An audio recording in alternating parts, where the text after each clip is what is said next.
Oops. I knew I was forgetting something.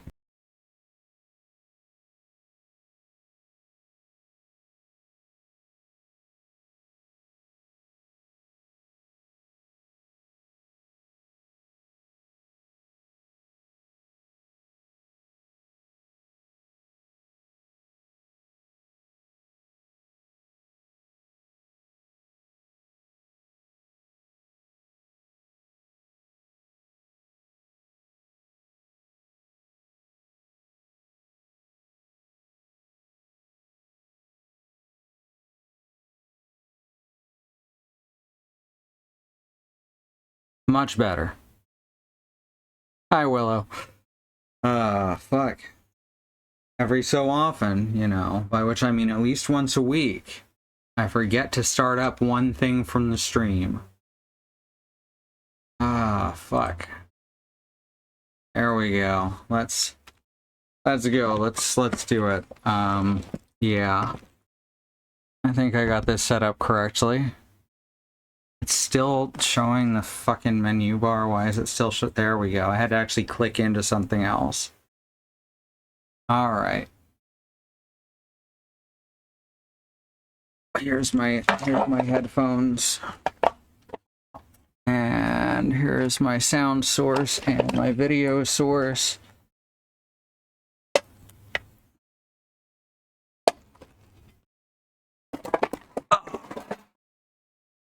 There we go. I need to clean up this space again. Every few weeks I'm like, man, this space is trashed.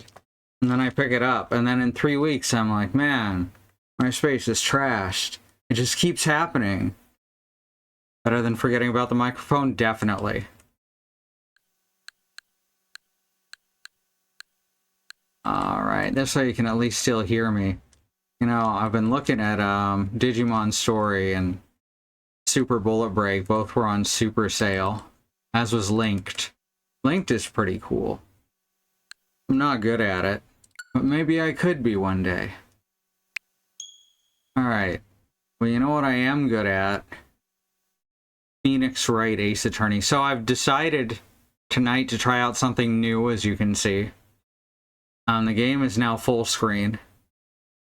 I may ultimately have to shrink down my avatar a bit. But let me know what you think. Now, once we've been going for a while.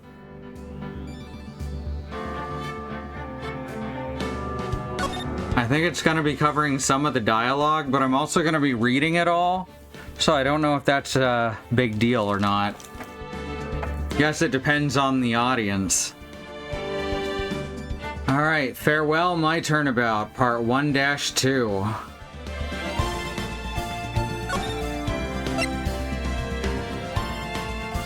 Like the look? Yeah.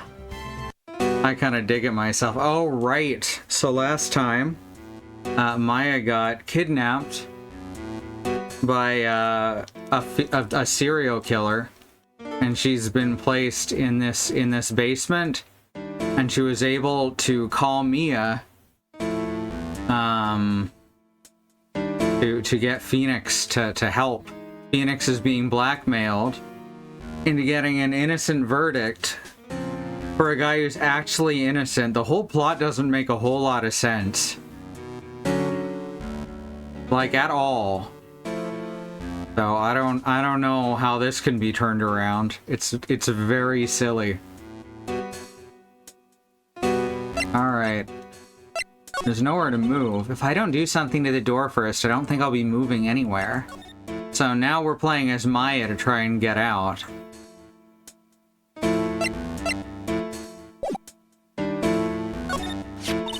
Huh? Someone dropped a card here. It looks kind of like a business card, but there's no name on it. Oh yeah, it's that serial killer calling card that tests so well in audiences.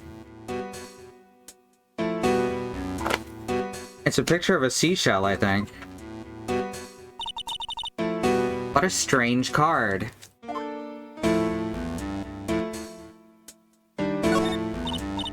Rat, it's locked. But this door's lock seems easy enough to open. On TV, the hero always uses a plastic card or a stiff piece of cardboard.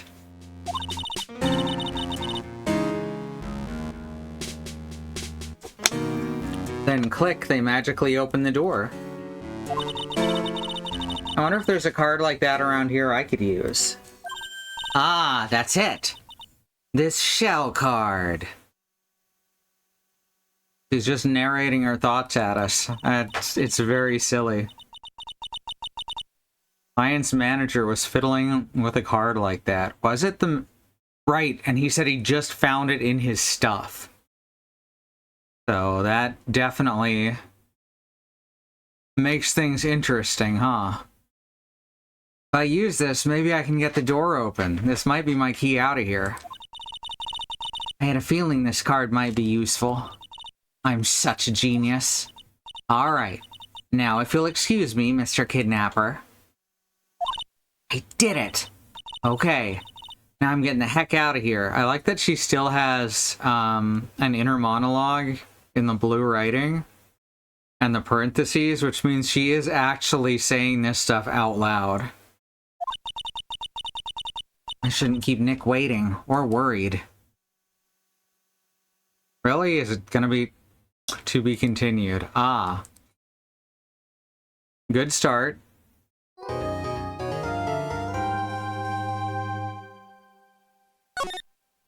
I guess that was the end of part 1-2, and now we're up to part 1-3 trial, or 2-1 trial. March 22, 9:47 a.m. District Court, Defendant Lobby number 3. Adrian did it. That's what it looks like. Dude, no way. That woman couldn't do anything like that. In court today, there will be a mountain of evidence that will implicate you. A mountain of evidence? I'm certain there's someone out there trying very hard to pin this whole thing on you. Please, Mr. Lawyer. Dude, like I said yesterday, I'm refreshing like a spring breeze, alright? I can't let any sort of scandal ruin that. I understand. So does that mean he's just like junk food TV? Is that what he's trying to tell us? Well, it's almost time. Mia, we must get a complete acquittal today. I know. But I can't focus on Maya's situation right now. Or Pearl's either.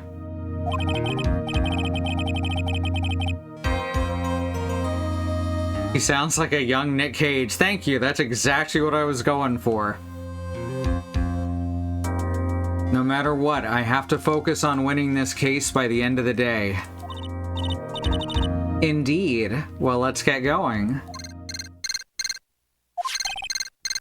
Tim. This is right. Good morning. This is it. I don't remember his voice. We're just going with this one. This is it, Mr. Attorney. The day of the trial. Maya, she's unharmed, right? Well, when I checked on her earlier this morning, she seemed a bit, how shall we say, tired. Don't worry. People don't die that easily. Besides, what you really should be concentrating on is winning today's trial. For my sake, as well as yours, you must win today's trial. Which is why I sent you a little present this morning. Present? What in the world would you want to give me? You'll figure it out once the trial starts. And even if you don't like my gift, I expect you to graciously accept it and win the day's contest, if you please. Wait! Kidnapper sent me a present. Mr. Lawyer, dude? Who was that? No one. It has nothing to do with you, so forget you heard anything. Dude, did your nose just get longer? A Pinocchio reference, March 22, 10 a.m., District Court, courtroom number 3.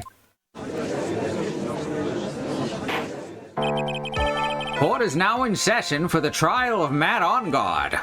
Are the prosecution and defense ready? The defense is ready, Your Honor.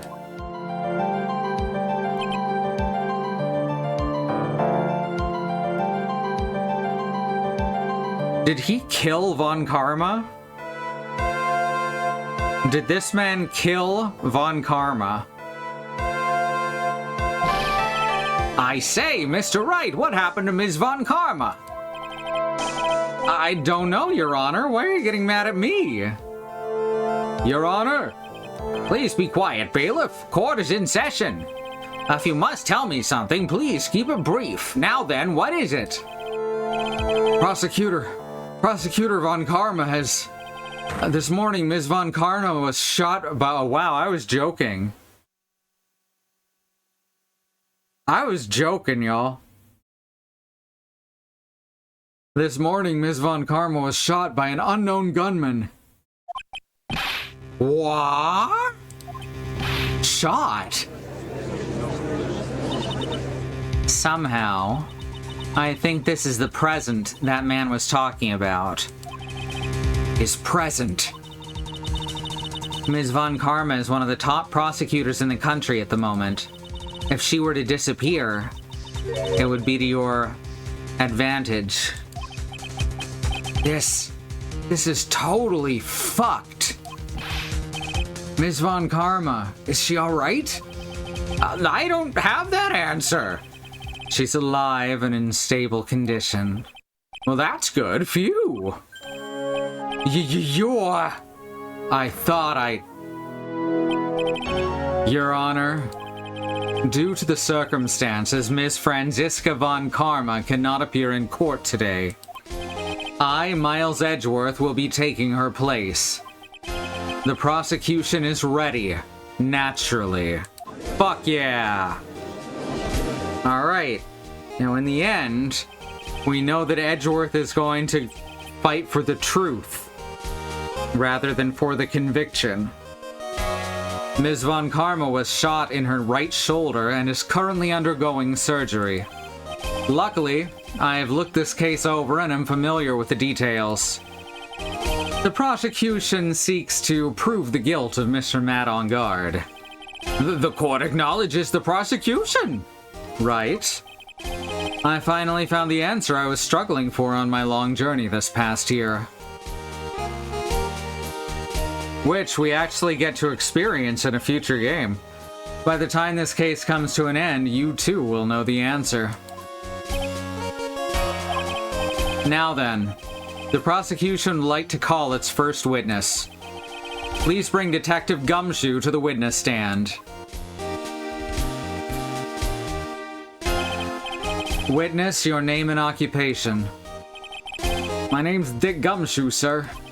I'm a detective down at the precinct for now. For now? After this trial's over, I'm supposed to turn in my badge, sir.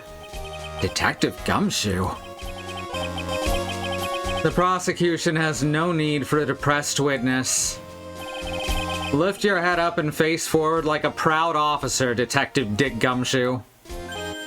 Yes, sir! Now, let's have your testimony. If we want to explore the various facets of this case, we must start with that. Get ready, Phoenix. This is gonna be one very rough fight. Yeah, it would have to be with Edgeworth as my opponent. The answer he was struggling for. Interesting. Show me this answer you finally found, Edgeworth. Bare facts of the case. This murder happened after the Hero of Heroes award ceremony, sir. The victim, Juan Corrida, was found dead in his hotel room. After looking into the cause of death, we believe he was definitely murdered, sir. At first, we thought there was something suspicious about the empty guitar case. However, we later found out that the guitar case had nothing to do with the murder.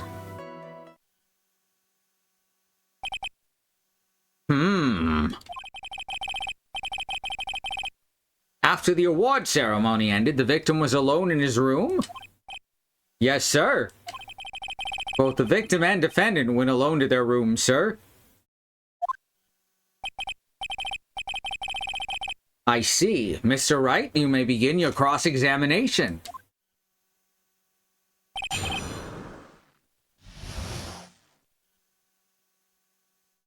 Alright. This murder happened after the Hero of Heroes award ceremony, sir. Alright, so we're back to being able to push on everything. So that's good, because that always has good dialogue.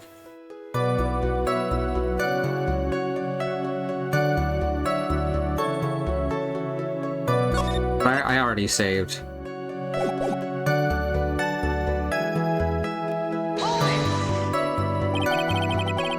Would you please give us a brief timeline of what happened after the ceremony? Okay, pal. The ceremony started at 6 p.m. It ended around 8 p.m. And then there was a short break. A special post-ceremony show was supposed to start in the lobby 30 minutes later. And that's when the victim's body was found, correct? Which is to say, the murder occurred during that 30-minute break period. So you're aware, Phoenix Wright? Phoenix Night is one of the main highlights of my week. Oh, Phoenix Wright Night, okay. Dyslexia, I'm glad. I'm really glad. There's a lot more to go, so it can be for a while.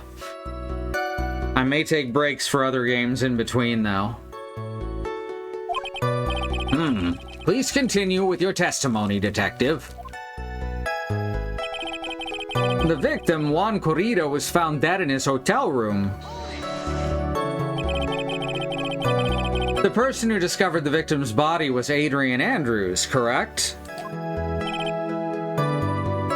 Yeah? Who is this Adrian Andrews you're talking about? She's the defendant, Matt Onguard's manager. She's a real pretty lady, sir. Ah, so she's a pretty lady. I wonder if she'll grace us with her presence. The judge just randomly goes into creeper mode sometimes. When the post-ceremony show was about to start, she went to get Mr. Onguard. After visiting his room, she next went to the victim's room to get him for the show, sir.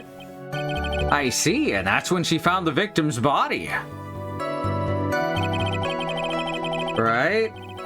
After looking into the cause of death, we believe he was definitely murdered, sir. 100% sure? The cause of death, wasn't that because Mr. Corrida was stabbed in the chest? Only a careless amateur would believe something so brainless as that, pal. Take a good hard look at the crime photo. Now, a real pro's attention would be drawn here to this bandana. Banana? What is wrong with him today? This is worse than usual. His bandana, sir. That's the thing wrapped tightly around his neck, sir. Oh, banana, Donkey Kong. You know, like that. Yes, I see. His banana-scented bandana. Then, what about the knife? It seems to have been stuck in the victim's chest on purpose after that. See, the thing I would have called attention to was the very low blood flow. There should have been a lot more blood if he had been stabbed in the chest while still alive. But yeah, the banana... Damn it, no, I'm doing it. The bandana's what we can look at first, I guess. We have a crafty murderer on our hands here. Autopsy report added to the court record. Oh good, 8:15 p.m. Strangled with a scarf and stabbed with a knife. At first, we thought there was something suspicious about the empty guitar case. And why did you think that? Well, 'cause it was empty, pal! The Jammin' Ninja don't go anywhere without his bright red guitar. And we couldn't find it anywhere at the scene of the crime. Oh! Then how about this theory? A fan really wanted the guitar and did the crime to get it. How's that? We thought of that too, but the only fingerprints on the guitar case were the victims. Only the victims, huh? I see. So much for my theory, then. And now we get the guitar case. There's some water, but only on top of the lid. Bears Corrida's fingerprints. Alright. However, we later found out that I almost did two voices at once. Please, no one let Gumshoe and the judge have a baby. You know what? No, they're consenting adults. Gumshoe might be a good parent. Not the judge, though.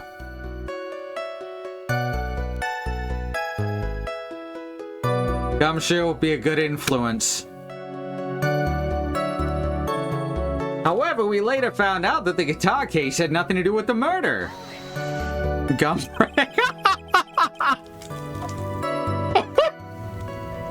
Hi, Bad Road.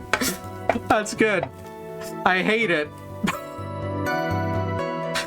What convinced you it had nothing to do with the case? The guitar wasn't at the Gatewater Hotel that night. Well then, what was it? Or where was it? The bright red guitar was eventually found at the TV studio. The victim, Juan Corrida, had apparently only taken the case with him, sir. So you mean he forgot to put the guitar inside the case? Yes, sir. Even when he was on stage for the ceremony, he didn't have his guitar. That's odd, right? So that guitar case was empty even before he got to the hotel. Yeah, that's right. So it really had nothing to do with the case after all. I believe that's enough. First, the victim was choked to death with his bandana. Then, after the victim was dead, the killer deliberately stabbed him with a knife. Which brings me to my next point. Why then did the police arrest Matt Onguard? Because there was reason enough to suspect him. Here it comes. Looks like Edgeworth's back in full swing. Very well, Detective Gumshoe. Please testify about this matter. Yes, sir. Wow, two testimonies. Why arrest Onguard? Matt Onguard and Juan Corrida were huge rivals with each other. They each thought the other guy was in his way. That's motive enough in my book. As for evidence, there's the Jammin' Ninja's button. It was ripped off the ninja costume and was found in Matt Onguard's hakama. The defendant's fingerprints were also all over the knife. The defendant bought the knife for the crime, which makes this a premeditated murder. So the defendant's fingerprints were found on the knife used in the stabbing. It was sort of sticky on the handle, so the fingerprints came out pretty clearly, sir. There's the victim's blood and Onguard's fingerprints. In the grip, Gatewater is engraved. And there's this button. That was found in the defendant's clothes, was it? Is this button also covered in blood? Yeah, and we know that the blood on it is the victim's blood, sir. What? Jammin' Ninja's button added. Was ripped from the costume, is covered in Corrida's blood, found in Onguard's hakama. Why do they keep putting hakama in quotes? It's like Dagwood Bumstead's big white button. It is. I thought he brought the knife for dinner. What? I mean, they do have utensils apparently made of solid gold at the Gatewater, which is gross. They don't want to have to call it. Fair enough. All of this points very clearly to the defendant, doesn't it? Yes, it most certainly does, Your Honor. Ready to give in yet, right? Oh, he's just egging him on now. Ha! I'll find the hole in your argument somehow. Oh, they spend all this time apart and they still just jump right at each other's throats. It's beautiful. Friendship is beautiful. You can press as hard as you like. Just hurry up with your usual pointless questions. Oh, Edgeworth pushed it too far. He's got the same bow as Von Karma. Does he? That makes sense, because they're both caught as, or they were both raised by, Manfred Von Karma.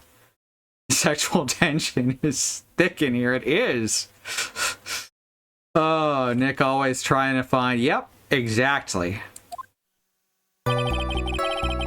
It's funny because the mobile version, which I still haven't figured out how to fix this, censored, man, the sexual tension is thick in here. It censored tension and thick in that sentence. It did not censor Edgeworth's hole. I'm glad I'm not using the mobile version as a primary source for the chat. Matt Onguard and Juan Corrida were huge rivals with each other.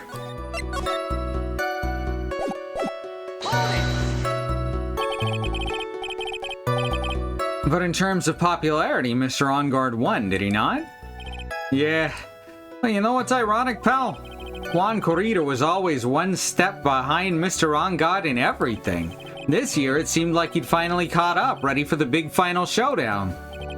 But Mr. Corrida lost the Grand Prix in the end. That's too bad. He must have been pretty downhearted after losing.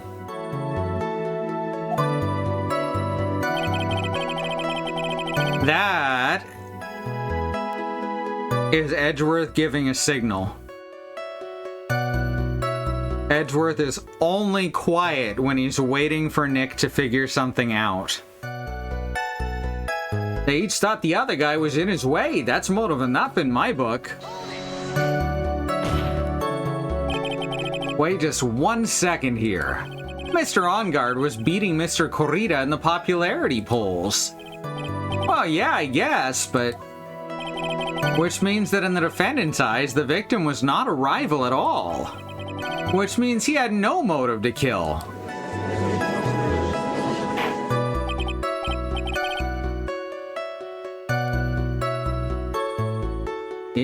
Yes, I quite agree.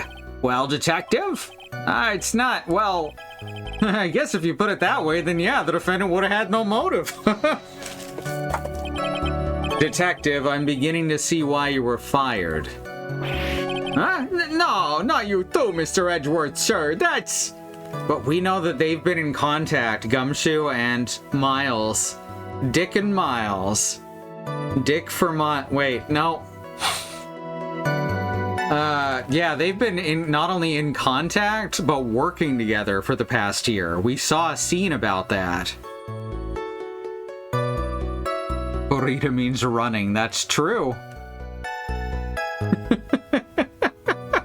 That's actually really clever. I wonder if that's the full-on intended joke. Their names are fighting and running. They're fight or flight. They're fight or flight. That's... Damn. Yup. Good. I just got it thanks to Bad Road.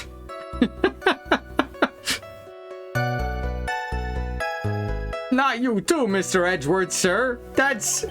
I look forward to your pension negotiations. No! Now, detective, let's continue with the testimony. No, not my poor pension, too. Detective, if you value your money, I suggest you proceed. Yes, sir. We can talk about my pension later, sir. What about what I was saying? Hello, anyone? So we didn't even amend the... Wow, okay. As for evidence, there's the Jammin' Ninja's button. Do you have any proof that button belonged to the victim? Well, we know he does. Huh? What do you mean, pal? Oh, let me put it this way. I'm asking you if you have any evidence to back up your claim that this button was ripped off of the Jammin' Ninja's costume. Ah, can't you tell just by looking at it? And the victim's blood's on it. Anyone could have smeared that blood on there afterwards. Mr. Edgeworth, help me! Sir?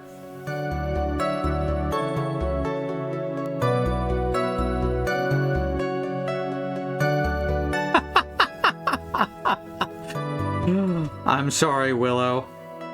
Hoops are now big enough to bounce a little uncomfortably if you go downstairs too quickly. Wild, right? Mine just hurt. Alright, I knew it had to be this piece of evidence. Now to reel this one in. Thread. Huh? The button was attached to the costume by thread, obviously. And that thread snapped when the button was torn off. If you match up the ends of the thread on the costume with the thread on the button, it's a perfect match. Yeah, that's it! They're a perfect match, pal! Ugh. That's Edgeworth for you. Never misses a beat. It was ripped off the ninja costume and was found in Mr. On Guard's Hakama. When was this button found? Pretty soon after the body was found. We rounded up everyone who knew Mr. Corrida. And then we did a search on them all, and that's when we found the button. So it was almost immediately after the murder. The police didn't have the free time to lollygag and play tricks, unlike some people. Hey, what's he trying to say about me here? The defendant's fingerprints were all over the knife. How were the fingerprints arranged on the knife? Huh? What do you mean, pal? By examining the fingerprints, you can determine how the defendant held the knife. For example, did he hold it normally or overhand? Oh, is that what you meant? Well, we didn't actually think of that. Forensic didn't think of this? I can't believe the bumbling of this department. Hopeless. Were you paying attention to the testimony right? The defendant's fingerprints were all over the knife. There's no way to determine exactly how the knife was held at the moment of the murder. So is the defendant the owner of this knife then? No, the Gatewater Hotel is. The defendant bought the knife for the crime, which makes this a premeditated murder, but it says Gatewater on it.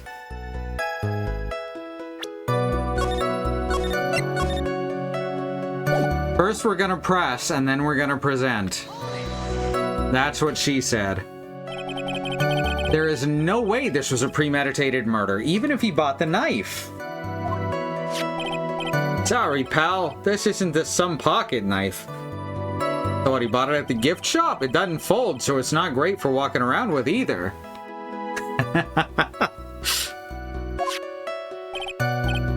Like a mandrel, yes. Or an asp. Well, this is not good. If the prosecution can prove it was a premeditated murder, we're done for. Phoenix? Yes? There's something very interesting about what the detective said just now. Think carefully before it's too late. A button covered in the victim's blood and a knife with on-guard's fingerprints. Be grateful. If the judge were more rash, he would have already pounded his gavel in closing. We're still in a world of trouble. Well, before any battle, you must find your enemy's weakness. So let's find the weakness in his testimony, no matter how small it may be, okay, Phoenix? Alright, let's take a look at the court record.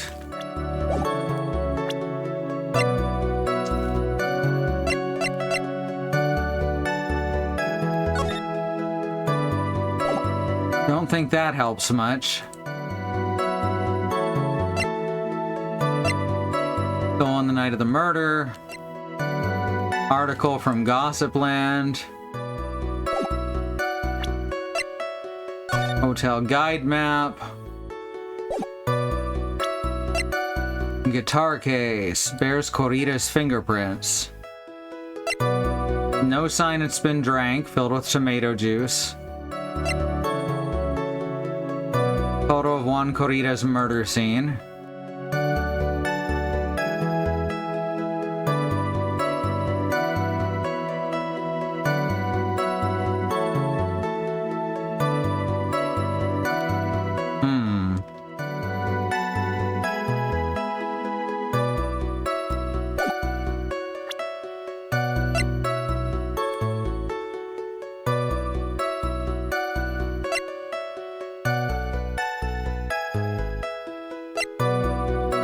Strangled with a scarf, then stabbed by a knife. Gatewater is engraved.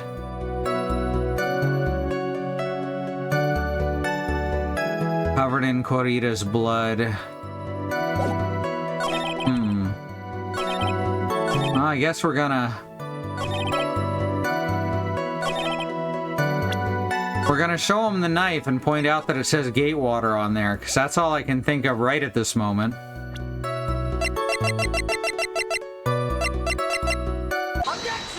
Oh, instant sound disappearance. Sound muting. You know. Stuff. Wait a second. What? So the basis of your argument is that this was a premeditated murder that is simply that my client bought a knife beforehand? Because yeah, even if he bought it at the gift shop, it was the gift shop of that hotel. Hey, that's right, pal. The defendant did not buy this knife. Huh? Take a good look at the handle of this knife and you'll see what I'm talking about. Huh? It has a Gatewater seal set into the handle. Like, this seems really obvious. I almost thought I was being tricked. Gatewater? I think I've heard that name somewhere before. That's the name of the hotel. The Gatewater Hotel. Uh-oh. The murder knife was actually property of the hotel. Which means this murder was not premeditated.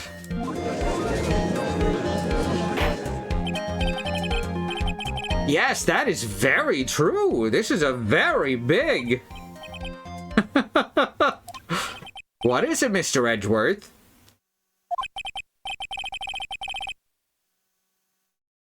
I'm sorry, but the defense is simply too careless. What?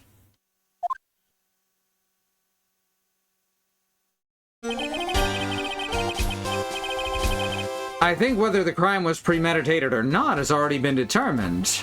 How so? I admit this knife is hotel property.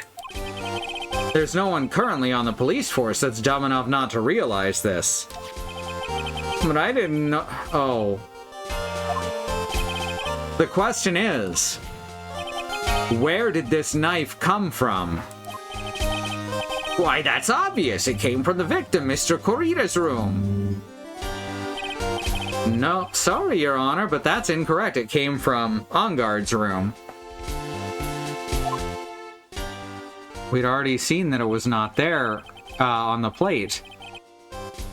The victim ate a last meal before he was murdered. With that being the case, I'd like to draw the court's attention to what is on top of the table. There's a knife and a fork on the table. Then, where in the world did this knife come from?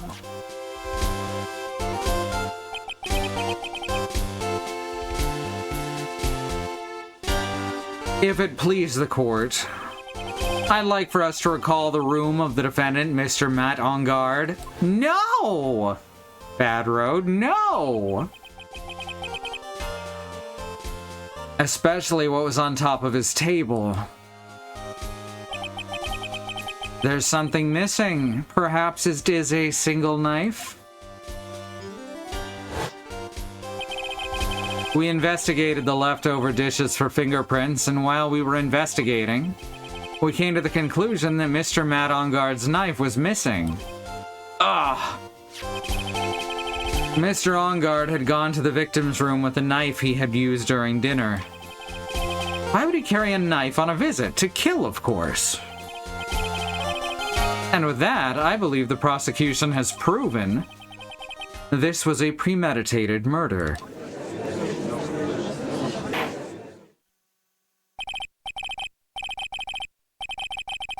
Amazing, Mr. Edgeworth! Absolutely brilliant! A brilliantly clear deduction. Seems like Edgeworth had this planned out from the very beginning. This must be one of those traps, and I just walked headlong into it. A murder weapon with fingerprints and a button from the victim's costume. That's quite a sizable amount of evidence here. I can safely say that any further deliberation is a waste of Your Honor's time. Although, I wouldn't mind if the defense were to present evidence not yet shown to the court.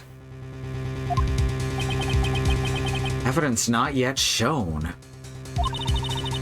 He means evidence that the court hasn't seen yet. In other words, new evidence. Thanks. Very helpful, Mia. Carry objects I happen to be holding into another room for no reason fairly often. Me too, sometimes. What does the defense have to say about this, Mr. Wright? Well, Phoenix.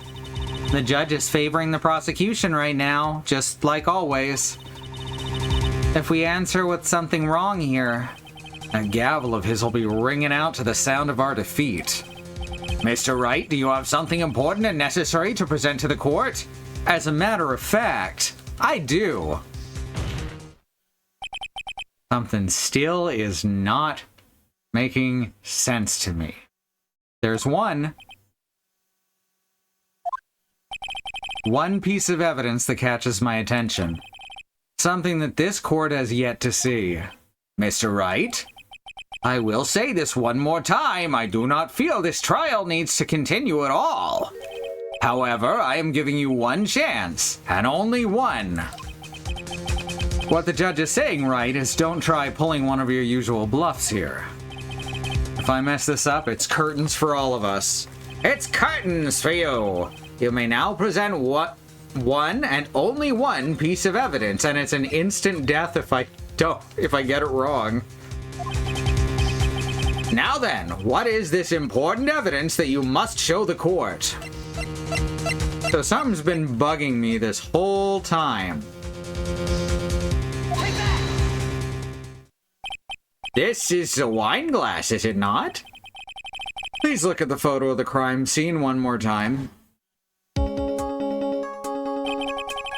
The scene's a mess because of the victim's struggle against his assailant.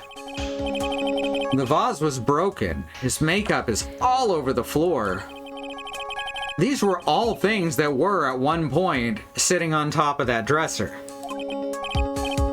Well, yes, I see your point. I was half expecting that to be the wrong answer, I'm gonna be honest. It was a bit of a bluff, but my heart was in the right place. However, the glass that is sitting on top of the dresser is mysteriously untouched. The only thing that had not fallen over along with everything else is this wine glass.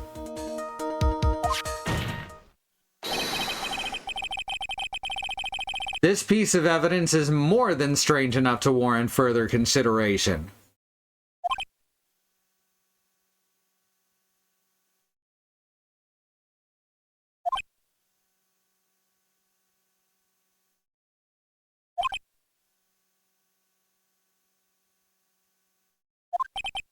Well, what do you all have to say? Well, yes, it is a little peculiar. Yes, isn't it? I thought it was. You can stop looking at me with those puppy dog eyes of yours now. Mr. Edgeworth. What is it, Your Honor? Your opinion? You don't need my opinion. Because there's no special meaning to that glass. What? It's safe to say that the glass was set there after the crime took place. By the person who discovered the body, Adrian Andrews, for example.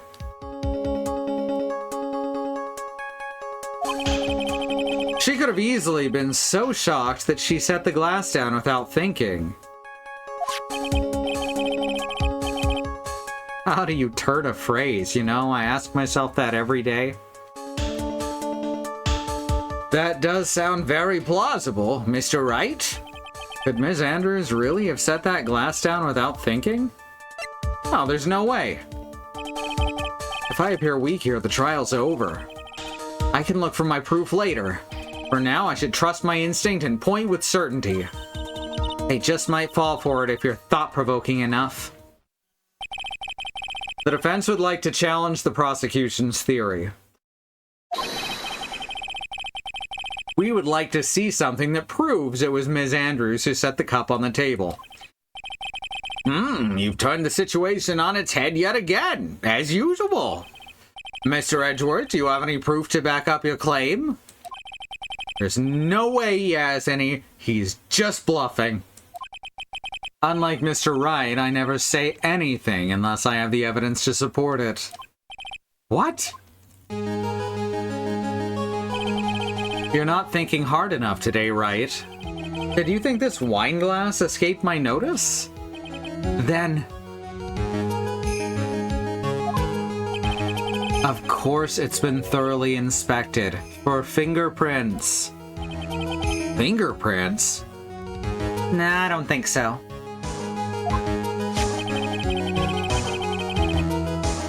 There were only one set of fingerprints left on this wine glass. Only one? Well, whose were they? They were not the victims or the defendants. Rather, they were of one Adrian Andrews. What? Wine glass updated in the court record. That's why I said that the person who had discovered the body had left it there. Ah! Almost tripped over the first word. Are we done here, Mr. Wright? I can't believe I fell into another trap! Ms. Andrews was probably holding the glass when she went to see Mr. Corita. Except no, because the tomato juice is in Corita's room, and that's what it's filled with. But upon seeing the dead body, she was stunned and set the glass down on the dresser. What you just said makes a lot of sense. Tisk, tisk, tisk. Now do you see, right? You can't change any part of my scenario, as it explains everything all too well. I thought long and hard this past year about what it means to be a prosecutor. And from here on out, I will show you the answer I've come to discover. Wait a second, Mr. Edgeworth! I think the prosecution's provided enough evidence for me to enter my verdict. Unfortunately, I cannot allow you to pass judgment yet. The prosecution has yet another witness we would like the court to hear from. Another witness? Yes. Bailiff, please bring in the next witness. What in the world is Mr. Edgeworth thinking?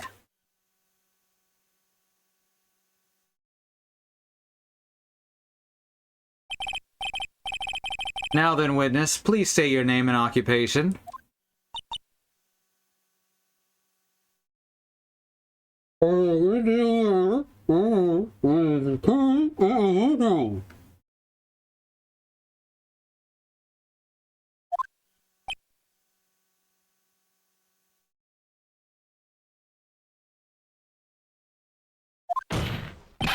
Witness, your name and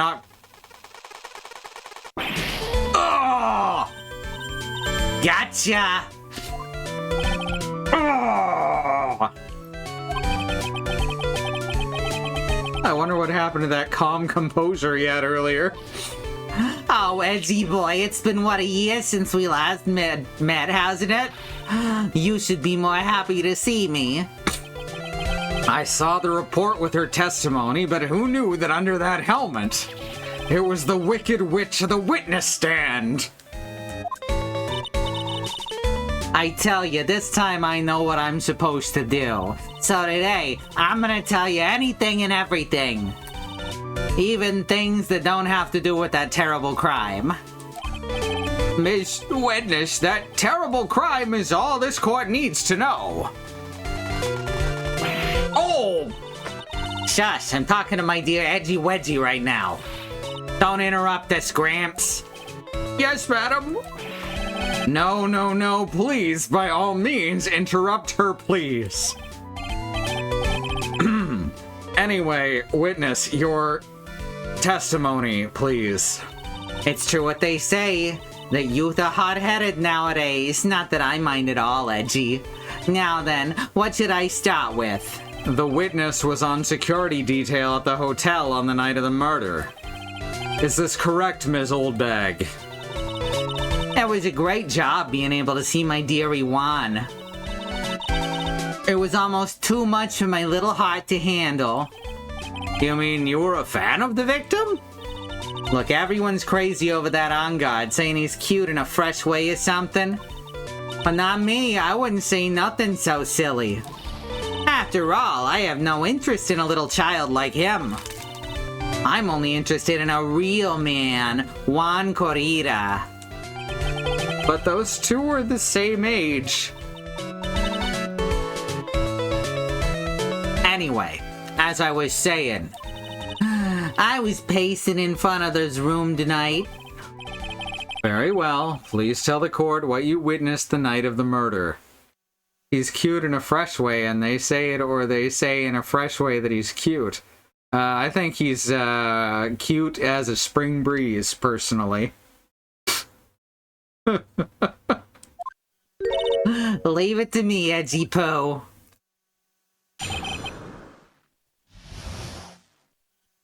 Honestly, the fucking...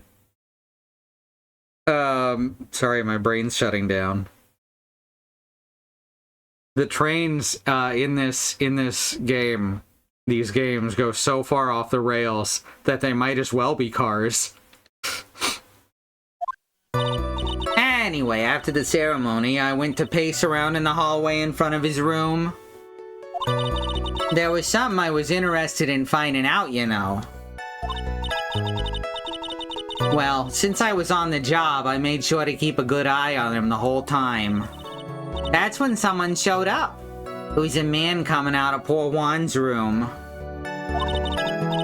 It was Angad, Matt Angad. He was trying to sneak his way out of Juan's room. It's wild how she just goes up on the stand and lies and nothing happens to her. Like, she's not mistaken, she just straight up lies every case she's in. Is that cuter than a Great Cave Offensive? I mean, to make this joke twice, it's not as... to make a joke with 2 punchlines, it's not as offensive as the Great Cave Offensive. Hey... Both because it's in the name and because there's a boss that's literally a fucking minstrel character design. It's pretty horrifying, and it's a Kirby game that we don't go back to. So Mr. Ongods came out from the victim's room. See, it has to be him. He's the murderer.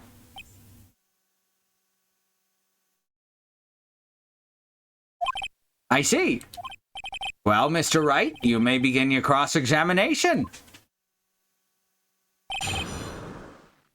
All right, cross-examination starts here. Anyway, after the ceremony, I went to pace around in the hallway in front of his room.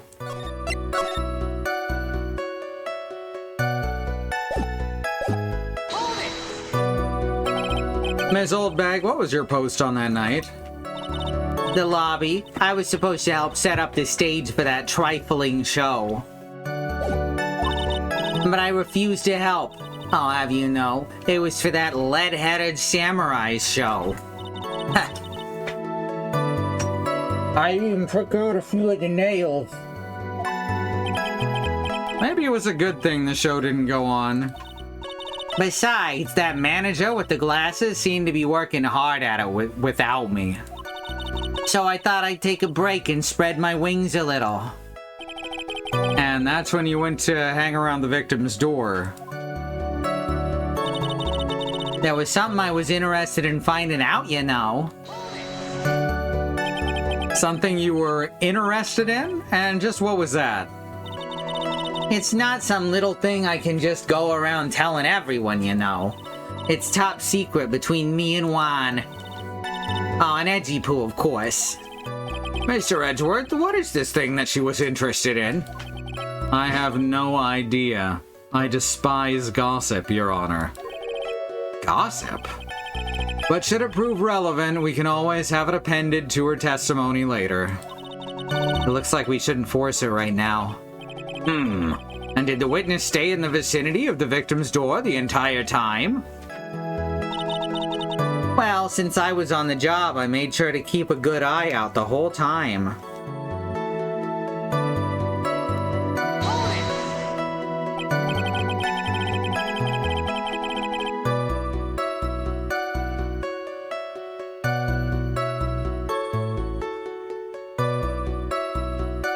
Sorry, I had to take care of the dog for a sec. Oh, then would you tell us the number of people who went in and out of Mr. Corrida's room? I have no idea. I wasn't born so I could count things for people who didn't pay attention in class. That's why ever since I turned 20, I quit keeping track of how old I really am. Yes, well, that would explain why your age was not included in the report.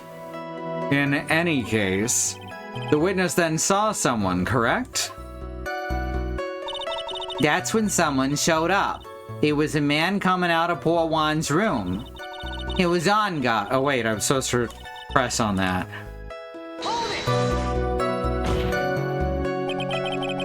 Who in the world was that? I'm not allowed to say. This sort of information has to be carefully guarded from the masses, Sonny. The man what came out of Juan's room? He was Yes, he was. Oh, I'm too scared. I can't say his name out loud. Oh, what I wouldn't give to have Franziska's whip right about now. Well, I guess I can tell you since he was such a bad boy anyway. It was On God, Mad On God. He was trying to sneak his way into Juan's room. You saw my client. Are you sure about that? Yes, say. Really? Annoying brat, when I say I saw someone, I saw that person. Why do I get a sense of deja vu? Maybe to avoid a repeat of last year, I should delve into this a bit further.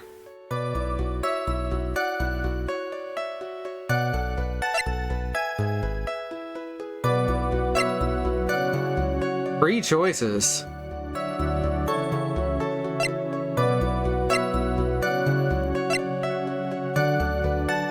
She should be able to get at least, like, a basic description of what he was wearing, right?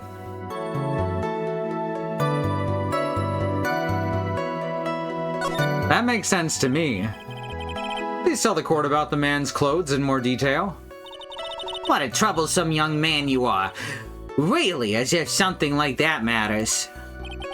But it does. Now what was it? Oh yeah, it was, that thing. What thing? That gaudy thing he's always wearing, that racing jacket. Oh, he was wearing that at the detention center, too. That thing's meant for nothing but seducing women out of their pantaloons. Ha! Men! Right. So, Mr. Wright, was this testimony just now important or relevant in any way? Yes. Might as well go all the way. Of course it was important, Your Honor. Then perhaps you would like to point out what part of that testimony was important. Don't you see it, Edgeworth?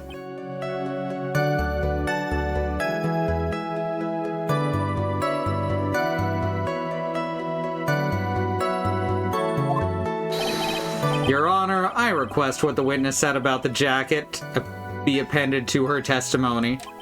I don't quite see where you're going with this, but all right. Witness, please. Well, I don't like to badmouth anyone without reason, but if I must. Oh, that's pretty good. Why is it called a racing jacket and not a seducing jacket? Well, because you have to oven the cold food. Alright, so now I guess we'll push on this.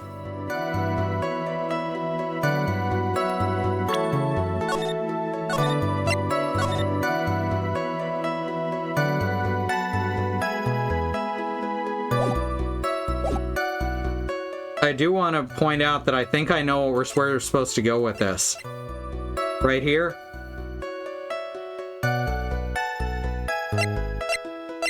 He wasn't wearing the jacket, right? He couldn't have been wearing the jacket and have that button pull off of it. I think I'm right here. Are you sure the defendant was wearing a racing jacket? What do you think? It's not like I've seen him in anything other than that horrible thing.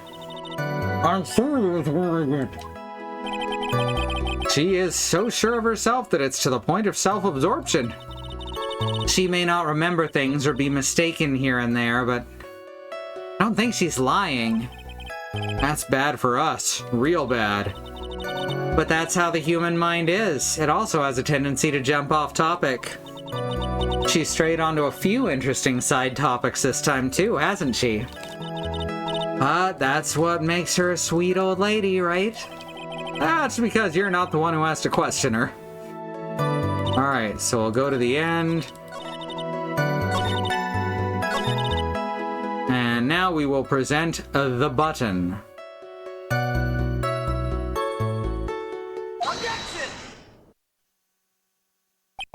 Ms. Oldbag. What? Don't say my name for no reason. Do you know what this is? It's a button number 2 on the Jammin' Ninja's costume. She knew not only exactly what it was, but which one of what one, etc. Now I know she's an obsessed fan. She identified it in a single glance. Give it here, give it here. If you don't give it to me, I will punish you with this. Wow, she really is a diehard fan to want a button covered in blood. This button was discovered on Mr. Onguard's body during a full-body search. See? See? This button proves beyond a shadow of a doubt it was that rascal on guard. It was caught up in the pleats of his nickel samurai hakama pants. See? See? And on guard is the nickel samurai.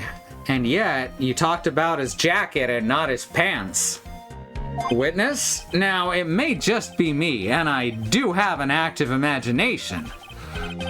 But just now, didn't you say that the defendant, Matt Onguard, was wearing his usual racing jacket?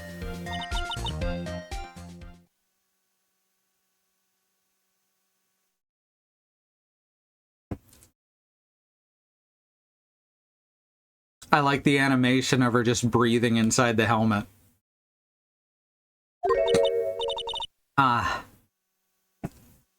I'm so sorry. Sorry that you judge people based on what they wear. If I wore the trendiest dress, but instead I have to put up with wearing this ridiculous, like this outfit is hideous, right? Tape recorder stuck on my chest. It's heavy, so heavy I wish we would have switched to CDs. Dream Alive for all those kids out there I work with. Understand and take a look in the mirror. Your clothes are about documentary on curling. You should take a tip or ten.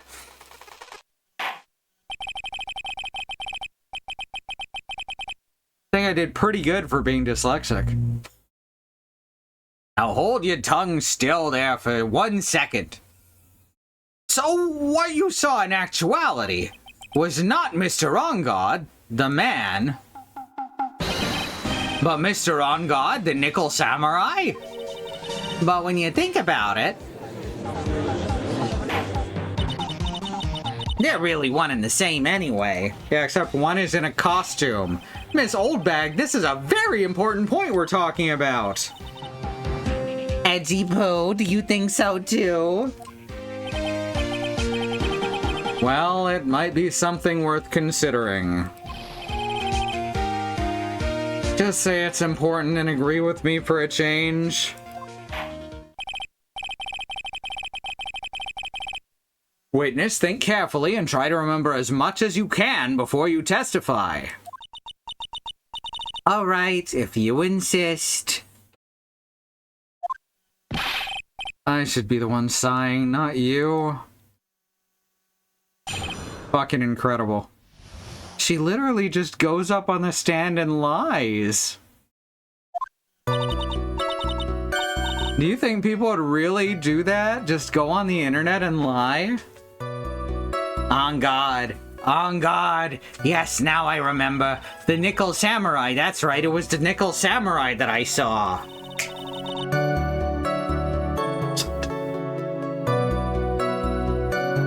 One second. Risby's being an ass.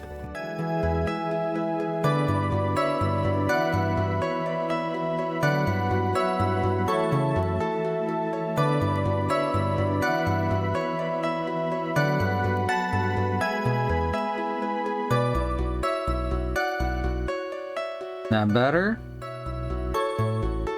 That better?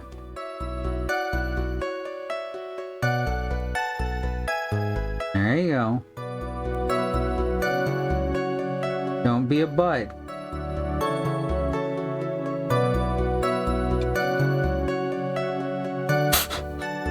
That'd be a hell of a name. That'd be a hell of a flex. Just calling her Brady violation. Risby. Don't start doing it again as soon as you see me back by the computer.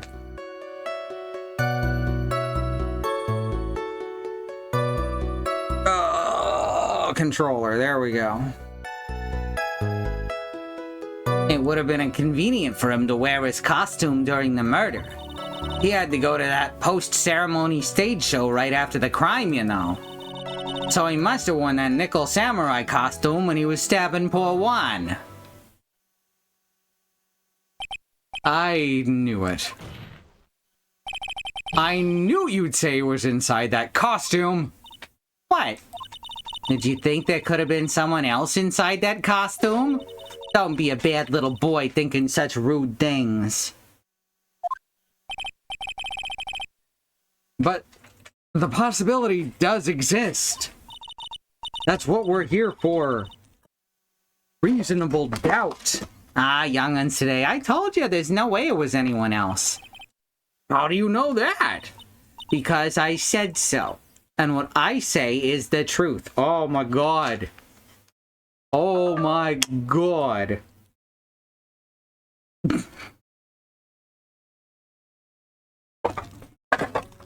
Oh. Oh. Oh. Alright, moving on. At least she's just as delightful a witness as she was a year ago. Mr. Wright, you may cross-examine the witness.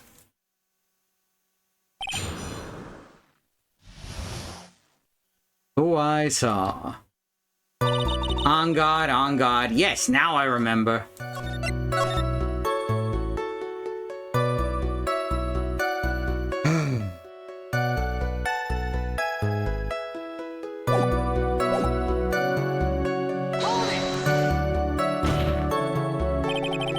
Would you please get on with your testimony? Watch your language, young man. What sort of tone is that to take with an elder? You ever notice that time seems to be warped during these sections? Because it's like we're discussing things during and after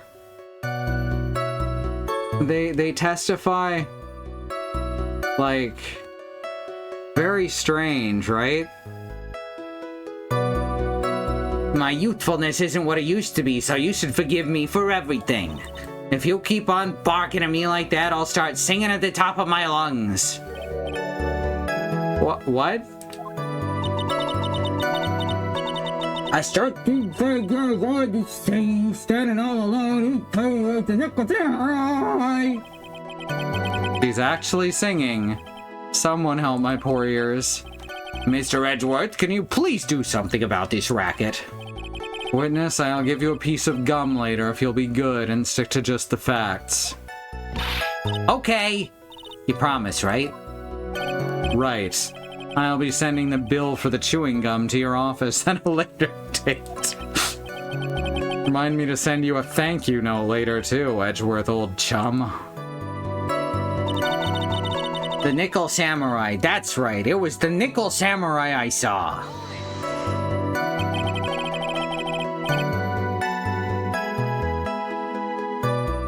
Be a little more careful with your testimony, please. Not too long ago, you said he was wearing his racing jacket, and now he's not? Not too long ago? Then let me ask you this. When you was itty-bitty, what was your grand dream? Huh? What did you want to be when you grew up, whippersnapper? My dream, huh? Well, I, wanted to be Judge Wagner, hero of the public's court. So what? See? And look at where you are now. You're not Judge Wagner, are ya? Are ya? Well, what I said earlier, who puts any weight into things like that? The now is everything. I can't be held responsible for the past. Since when did court become theatrics over testimony? You're just noticing this, huh?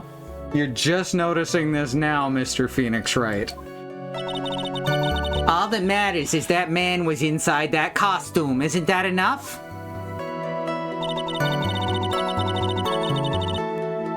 Yes, it would have been convenient for him to wear his costume during the murder. And why would that be? That way no one could see his face, of course. But there's still no advantage for him that I can see. In fact, you'd think the costume would make him stand out all the more. there's Sprite Cranberry 16. How you doing? System spotted indeed. You are such an annoying child, you know that? You disagree with everything I say. Isn't that what you're always doing to me? I got it. Maybe it was more troublesome for him to change in and out of his costume. He had to go to that post-ceremony stage show right after the crime, you know. Was there anyone else scheduled to appear at the post-ceremony show? Now, if you're interested in, the four of us each take a different day during the week. It's a lot of fun. Was there anyone else scheduled to appear at the post-ceremony show? Well, all the contestants were supposed to go on stage in a friendly gesture thing. And that included the Jammin' Ninja. Of course it included him.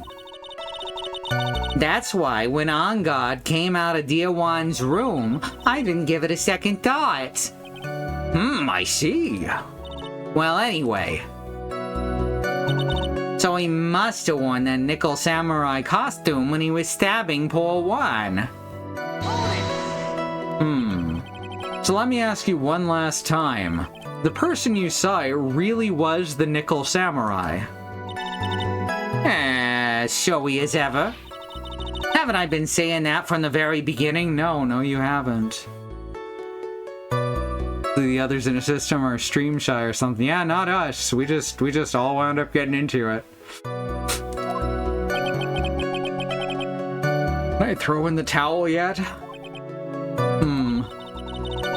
You don't need to think too hard on this one. Huh? There's a contradiction in her testimony and it's sitting in plain sight.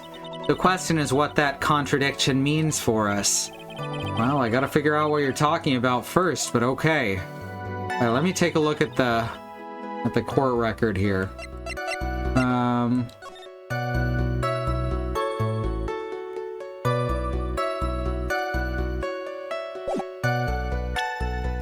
Let me hear that last one again.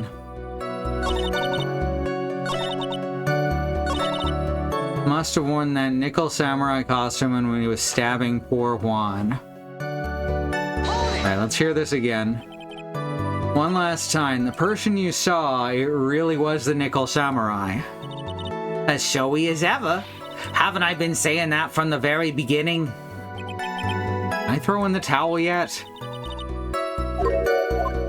Okay, I'm actually kind of lost here.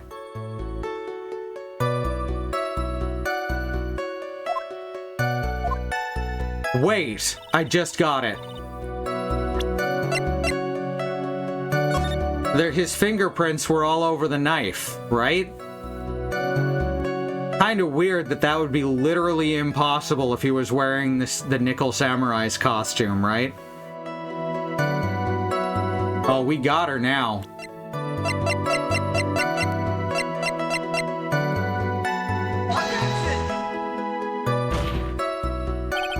Your Honor? Okay. Apparently I was... Oh, I was on the wrong... I think I was on the wrong, thing. Wait, was I? Was I supposed to show her the photo?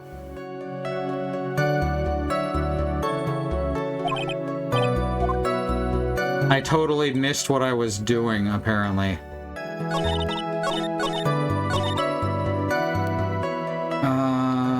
Must have worn that Nickel Samurai costume when he was stabbing poor Juan. See, I figured I was supposed to present the knife with the fingerprints all over it right here. Did I accidentally do it on the wrong dialogue, or am I way off base? Maybe I should present the poster? Okay, let's try that.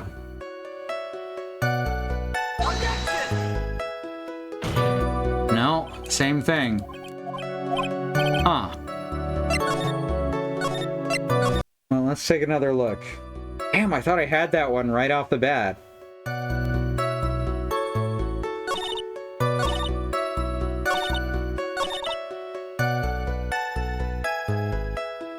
I really thought that it was going to be the knife. He must have worn the Nickel Samurai costume when he was stabbing poor Juan. Just for my own peace of mind, I'm gonna do this again. Okay, I did do it on the wrong dialogue box, apparently, because I was right the first time. Oh.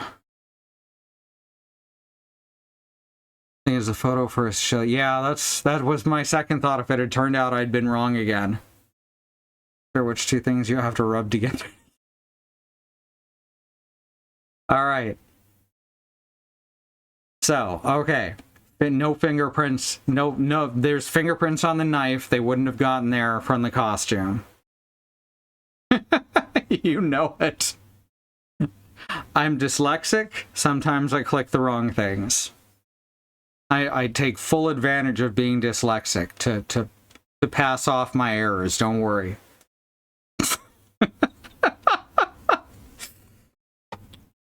That's sarcasm. I hope. Please take a look at this. Yeah, so it's a knife. Big deal. If you're trying to scare me with that, I'll have you know it won't work. Wait, does she think we're gonna stab her? No, that's not my intention at all. That's the knife that was used in the murder, correct? Your Honor, do you know why this piece of evidence is important to this case? You don't even have to ask. It's because the defendant's fingerprints are on it. Is that what you're driving at? That is exactly what I'm driving at. What are we driving at? And whose car are we driving? If Mr. On Guard was really in the Nickel Samurai costume at the time of the murder, then it's impossible for his fingerprints to have been left on the knife. Actually, it would have wiped all previous fingerprints on this knife right off. Those are glow stick nunchucks. Something I used to make when I was younger.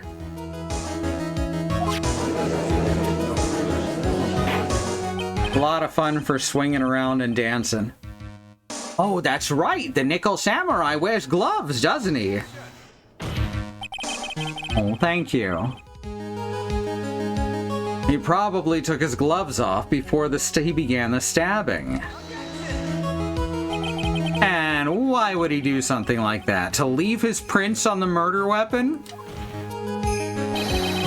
There's no way he would do something like that.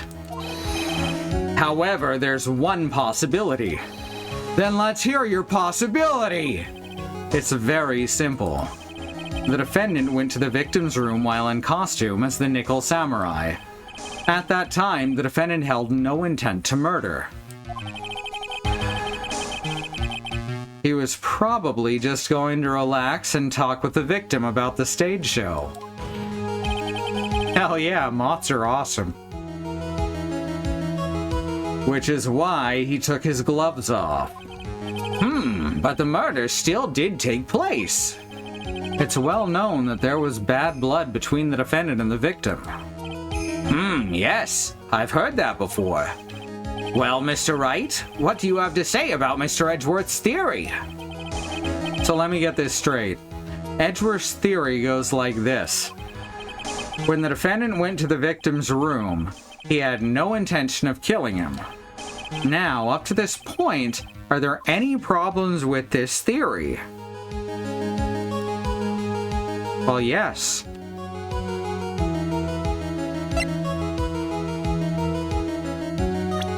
Let me re-listen to that to make sure I've got this right. Then why have the knife?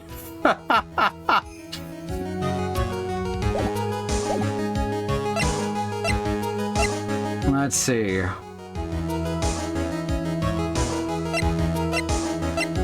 One more time. Let's see. I think I need a little more time on this one. Let me get this straight. Edgeworth's theory goes like this. When the defendant went to the victim's room, he had no intention of killing him. Now, up to this point, are that yes, why would he bring the knife? Exactly. Alright. This theory contradicts something in an earlier testimony.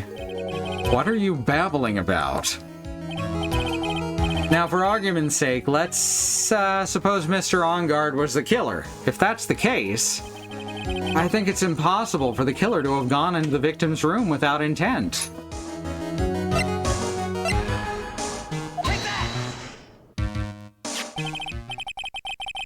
This knife, this was used by Mr. On Guard at dinner. Yes, we did establish that. Which means that if my client was in fact the killer, then he brought this knife with him when he went to visit Mr. Corrida. I suppose. However, you just said it yourself. At that time, the defendant held no intent to murder. If that were true, then why would he bring a knife? He wouldn't, would he? Wait, let me go full Jerry Seinfeld on this one. He wouldn't, would he?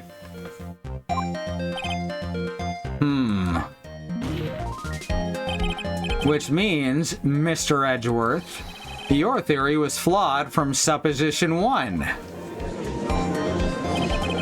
And one more thing. If the murderer was wearing the costume at the time of the murder, then there should be glove marks left on the knife. Which means the defendant's fingerprints shouldn't be all over it like bees on a hive.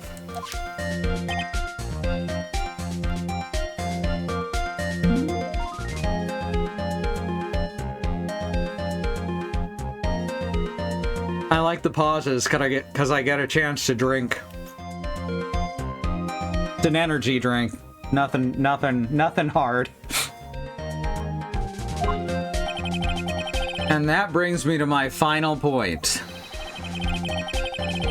Plus, just stopping for like 20-30 seconds on the pause just kind of became a running joke over the past while. This knife was planted by the real killer to hide their identity and mislead us. Order! Order, I say! Order in the court! Was this knife really planted by the killer? Why would the murderer do such a thing? I mean, obviously to frame Matt On Guard, right? It's to frame my client, Mr. On Guard, of course. To frame? Aren't you forcing the interpretation just a little too hard on this one? But we just established that the witness saw the Nickel Samurai in costume. And if that were true, then there shouldn't be a single fingerprint on this knife. Your kid is twisted in the bed now and has his feet on the back of my neck. Wheeze. Wow. I really thought Edgeworth was trying to guide us toward this point. Maybe he's just a really good actor. Looks like I've made your life a tiny bit more difficult, huh, Edgy Poo?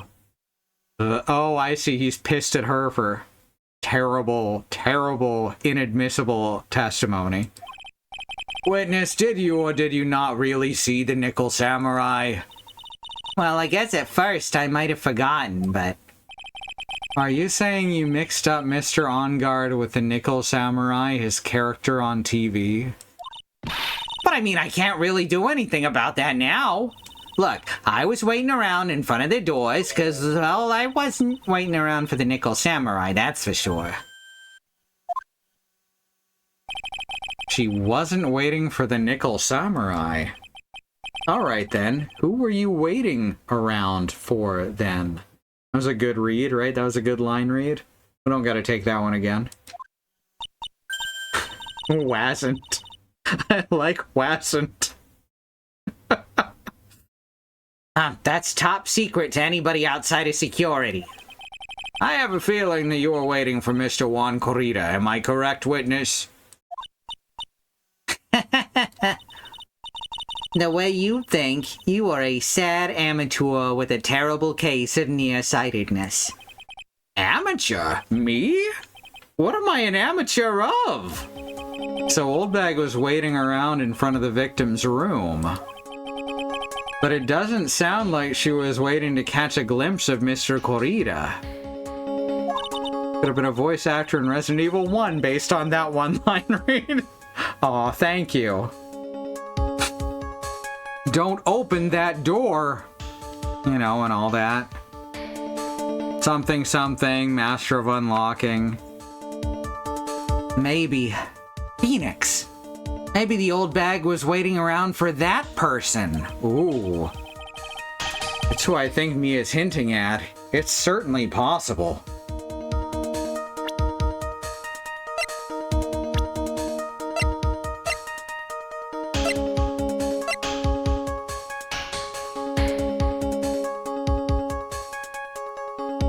Alright.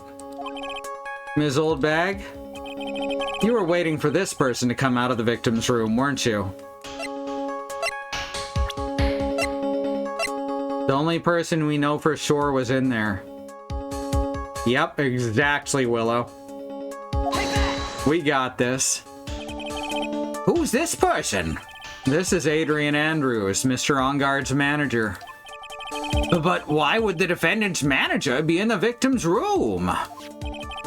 It seems that this is the latest rumor in circulation, Your Honor. Oh, this is... I see. Juicy gossip. The judge seems to be really into the article, if it can be called such a thing. And this manager with the initials AA, are you saying it's... That's right, beloved author of Winnie the Pooh, A.A. Milne. Adrian Andrews. Without a doubt, the witness thought so as well.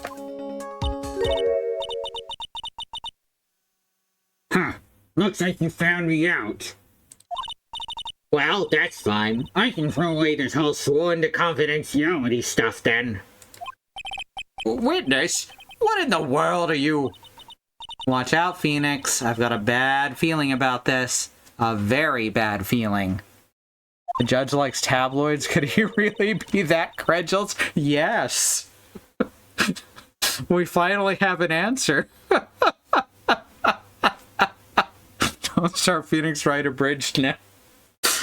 I don't think I could. There's too much stuff that would have to go in there. It would no longer be abridged. It would be debridged. I end up making every chapter like 3 times as long. I got some information, some very secret information from a certain source. So that's why I was doing my own little investigation. In secret, of course. But what for? Oh, just for myself. Personal reasons and all that. Well, Mr. Edgeworth, how will you proceed from here? Oh, yeah. JJ did those. She streams on Friday. She's incredibly skilled and talented. I really don't want to do this, however. I cannot simply let this point slide. She's doing Kirby and the Forgotten Land plus Star-Crossed World right now. I see. Very well then. Witness, please testify about this secret information. Get ready. This is gonna take the wind out of you, young'uns. I'm sure we're all capable of handling this. Really, it's not like we're 10 years old. I don't know if anyone can handle this woman. Secret information. That Onguard is one evil, evil man. He thought he could ruin poor Juan by causing a huge scandal. So to do that, he sent his own manager to get in close with Juan. I cannot condone such dirty tricks, so I took action. Oh. Oh, and this is top secret. You got that? Nobody else but you and me know yet, okay? That and anyone observing the trial. All right. I have not watched Dawn to Dawn. I've heard good things, though. The defendant sent his manager. What a distasteful topic for this court. What? Nobody's above gossip. And isn't there a saying, the truth is never pleasant? Never heard that one before. I've heard the truth is not always pleasant. I guess that's kind of close. Oh, that's rad. I love seeing, like, theatrical shows in theaters. Like, sorry, episodic, etc. I like seeing small things on big screens. There we go. Mr. Edgeworth, what about this Adrian Andrews person? I'm mixing up their accents now. We've looked into this matter and found that the truth the article proposes is, in fact, baseless gossip. But should this be true, then this proves that the defendant did bear ill will toward the victim. So this means I have to smash this rumor once and for all.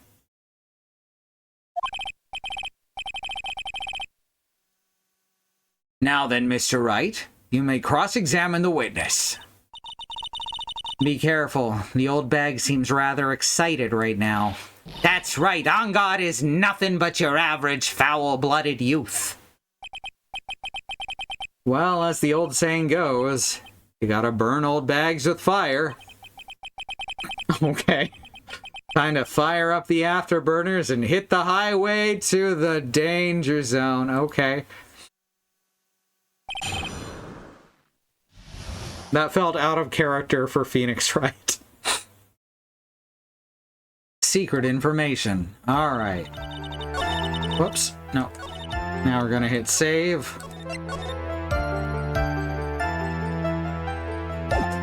I'm thinking that we should push when she says it's top secret, but let's hear her out.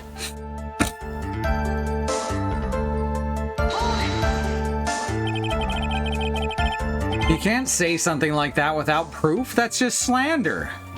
But it's true. That woman was getting intimate with poor Juan. Look, it says so right here, doesn't it? Manager to the stars, Miss AA. But the name of the magazine came from is called Gossipland. What? Are you saying that gossip is all just a pack of lies? What do you know? I suppose next you'll swear to me that the news is 100% truth. Honestly, Sonny, you can't discriminate between the news and gossip. I mean, nowadays that's getting close to being true, huh? New York Times, right? Good shit. Yes, discrimination is bad, Mr. Wright. Discriminate? When did I do anything like that? Anyway, On God will never get me to say touche. He thought he could just ruin poor Juan by causing a huge scandal. A scandal? What do you mean by that? You're a dim-witted one, aren't you? I can't believe you don't know what a scandal is. Honestly, what are they teaching kids in middle school these days? No, I wasn't asking what the word scandal means. Even I know that much. Well, that On God thought he could own a monopoly on popularity. So to do that, he sent his own manager to get in close with Juan. You don't have any proof that Mr. On Guard did such a thing. You must be suffering from shock. The shock of hearing the truth.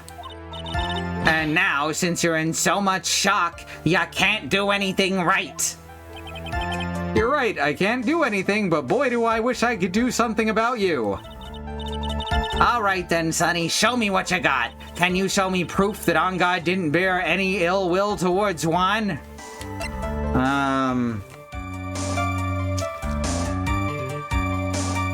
No, we don't currently have any proof against that. Around this time, we usually start at around 9 p.m. Central.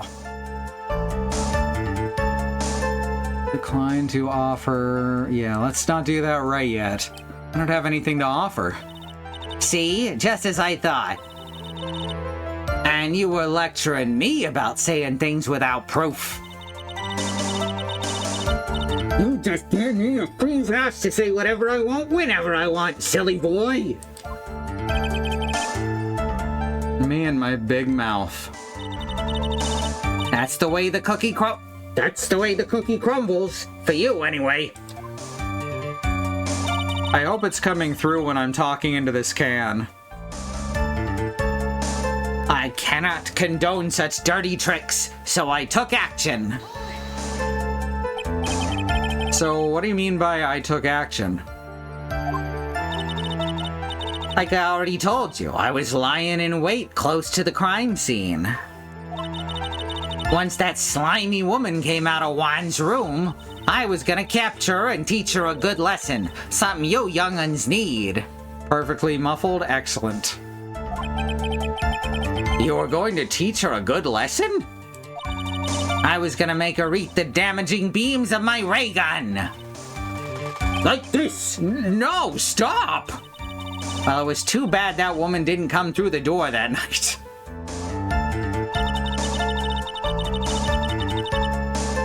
Oh, and this is top secret, you got that? Nobody else but you and me know yet, okay? Alright, here's the one that I've got that I'm interested in. Wait. What? I'm a busy one. Tea time with the kids is over. Secret information that nobody else knows yet. If that's true, then how do you know this secret information? Huh? Well, that's, 'cause I'm a pro. Yeah, that's it. It's a secret. Even if you drilled a hole into my brain, you'd never find out. How in the world did that old bat get a secret piece of information?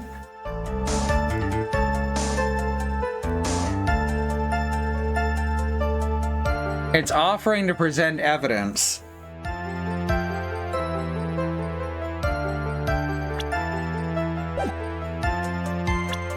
We, know a camera went missing, don't we? See if drilling the hole works. Oh no. Yeah. So, yeah, fuck it. So, no one else is supposed to know this secret information, correct? If that's true, then why do you know it, Ms. Oldbag?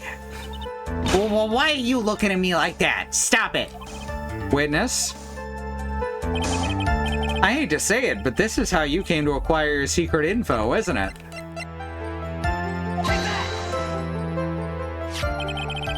The investigative photographer, Lotta Hart.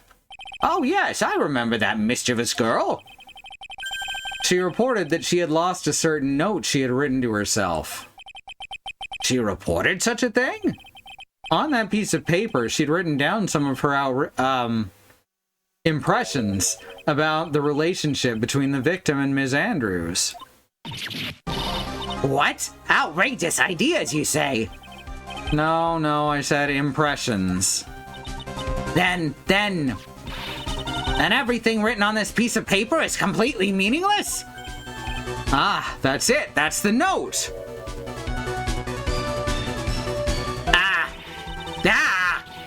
No, you see, this is something completely different. This is my top secret list of groceries to buy. Then you're the one who took Miss Hart's note. I'm a huge fan of Juan, that's why. That infamous puffy-haired whippersnapper. Oh god, we're doing this again. She's working with that evil On Guard. She said so herself. On Guard, I'm his sidekick. She was so happy, smiling like a silly duck. I was only checking what she'd written.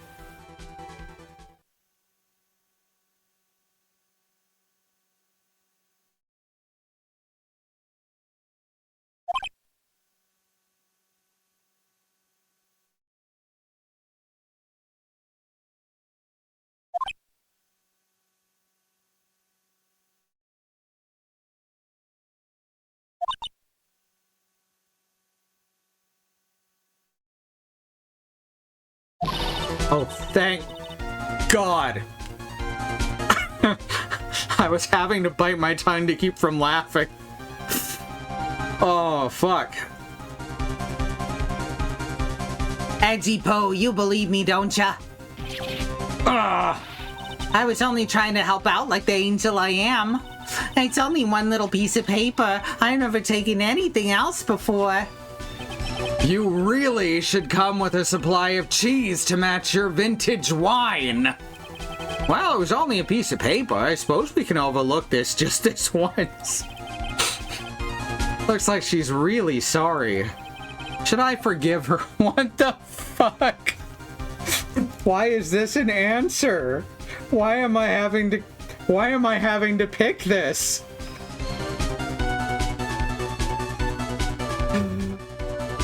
Oh, fuck.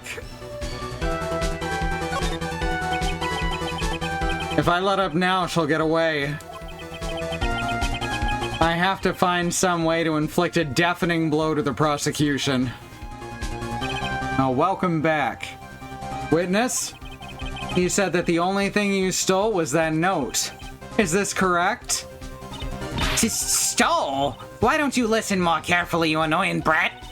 I saved this piece of paper from the terrible lonely trash can, that's all. You're lying, damn it, and I can prove it. Wow. Phoenix just said a cuss word. Dang, didn't see that coming. Are you putting my credibility under scrutiny again? Ms. Oldbag, you have no credibility at all. I don't believe that the note is the only thing you stole that night. So now I show the camera again?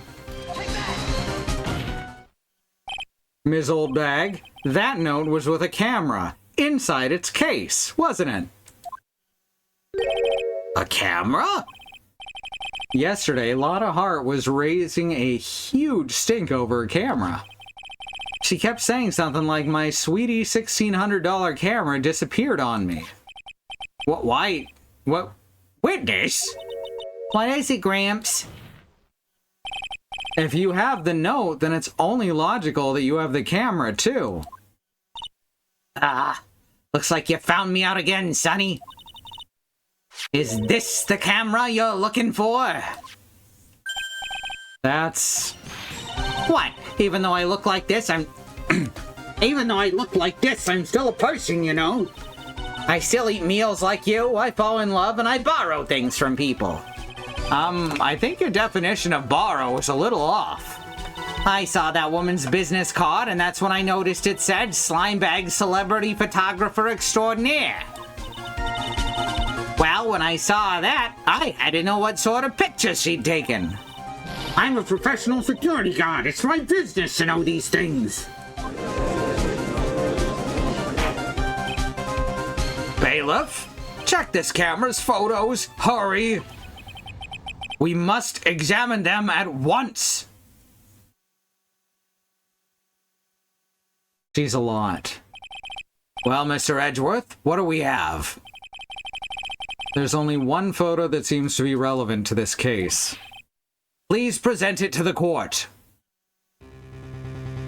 When someone manages to get to the end of the judge's rope, aside from Phoenix, who's already there, you know it's getting serious.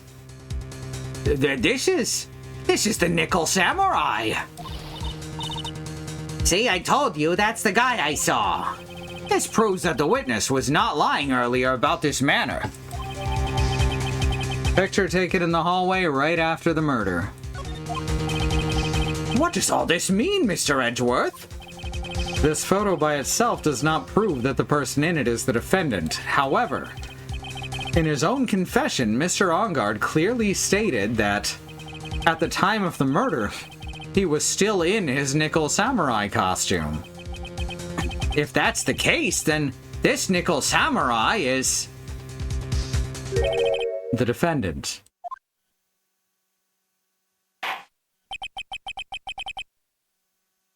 How did it come to this? I think this brings us to the end. We've examined every piece of evidence thoroughly. All right, someone's got to bust through the door. Final comments, Mr. Wright? The court will consider them before we close. Do you agree that this photo is decisive evidence against your client? This photo really is decisive, then we're done for.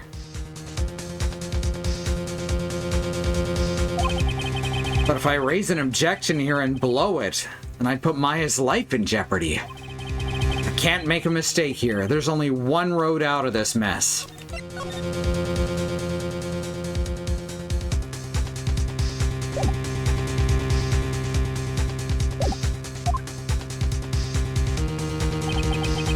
This photo that Lotta took, there is something strange. Look at how the legs are bunched up at the bottom. They wouldn't be on Matt Engarde. This person is shorter than Matt.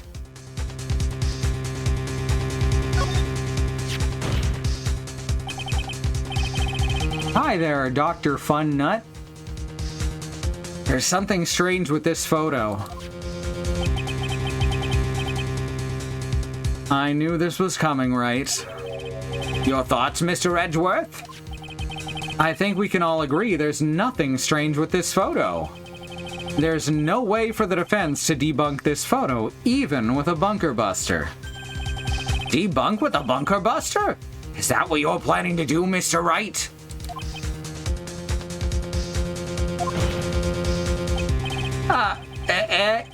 Anyway, please look at the photo one more time. You really believe you can honestly find something wrong with this photo? Then you should only need one chance, correct?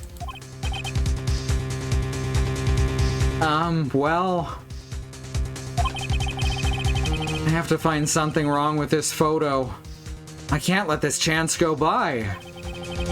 Where in the heck did she take this photo from anyway? It's all out of focus. Why can't she take a good shot, especially when it counts? Now then, let's hear your objection.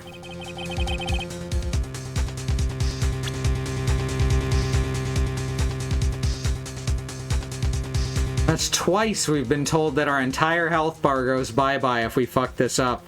Just in this chapter. Oh, it's X. I was mashing A.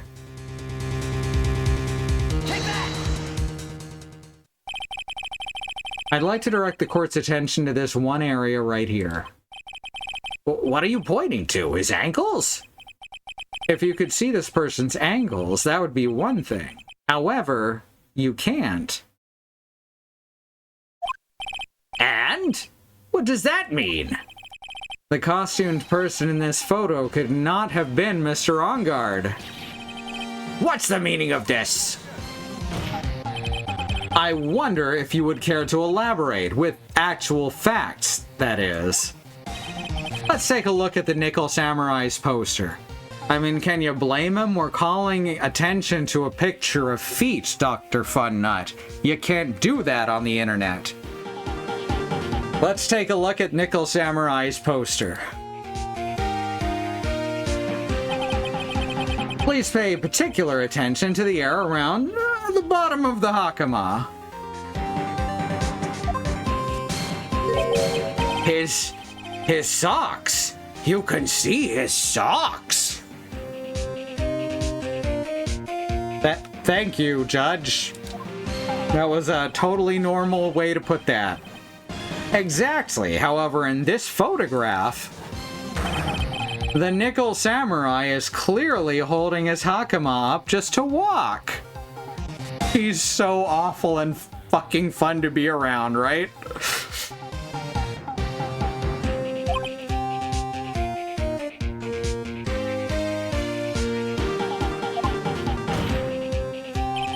There's only one explanation for this.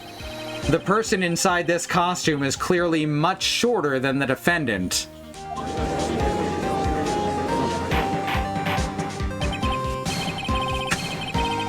Alright, I think I've turned things around for myself this time. That's curious. Huh? What is? Edgeworth is unusually calm. Edgeworth is always unusually calm.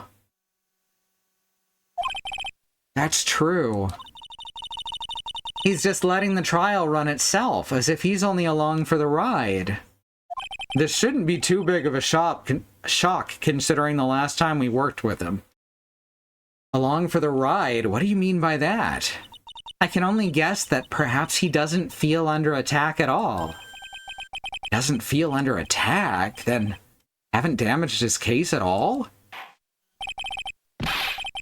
He literally stopped the judge from doing a guilty verdict earlier. I have to assume that he's still on the side of truth. Mr. Edgeworth, where does this leave us? If the person in this photo is not Matt Enguarde, then everything the prosecution has tried to prove has become meaningless.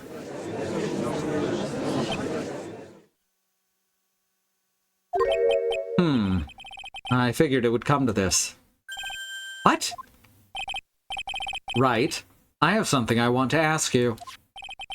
I think you've proven that the person inside this costume is not Matt Enguarde. In that case, who is this a photo of? Yep, he is absolutely on our side. And there's only one person it could be. Who's the person wearing the Nickel Samurai costume? Don't stress out over this, Phoenix. It's very simple. That's not our job! I mean, defense attorneys basically have to do everything in this world. It was red herring! Hey, I wasn't even in this episode. What you should be focused on is Edgeworth's attitude, don't you think? It's Edgeworth's own mother! Oh no! Twist at the last moment. It's Joe! Why is he so calm? It's Detective Gumshoe. Mr. Wright, let's hear your thoughts. Who is the person in this photograph? Yeah, there's only one person it could possibly be. Take that! Adrian Andrews? If you want to know who that Nickel Samurai is, it's none other than this woman. And why would you say it must be Ms. Andrews? What in the world points you to her? Well, for starters, she's short. And she can freely move in and out of Mr. Enguarde's room. Finally, she had dinner with Mr. Enguarde that night. And how does that all add up? It means that it makes it very easy for her to get a certain item. A certain knife with Mr. Enguarde's fingerprints all over it. The knife that was used as a murder weapon. Why don't you just say what it is you want, right? I have to do this now. This is my last chance to turn things around. It's been a long time without a recess. The defense moves to indict Ms. Adrian Andrews in the murder of Juan Corrida. It was Ms. Andrews who tried to frame the defendant for the crime. I was thinking the same thing. Order! Order! Order! It looks like this trial is at a most unexpected development. Mr. Edgeworth? Yes, Your Honor. This court is issuing a subpoena for Ms. Adrian Andrews. A verdict cannot be passed without first hearing her testimony.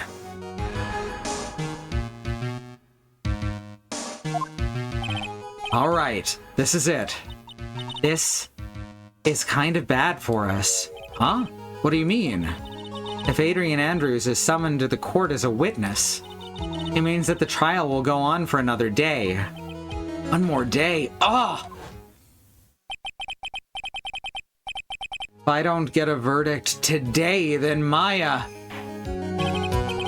Now then, shall we set Ms. Andrews' testimony for tomorrow? What am I supposed to do? The judge is about to adjourn the court.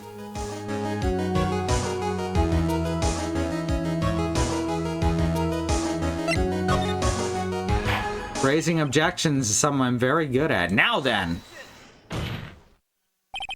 Please, Your Honor, continue the trial. You must pass a verdict today. Can't do that. We cannot hear Ms. Andrews' Ta-da!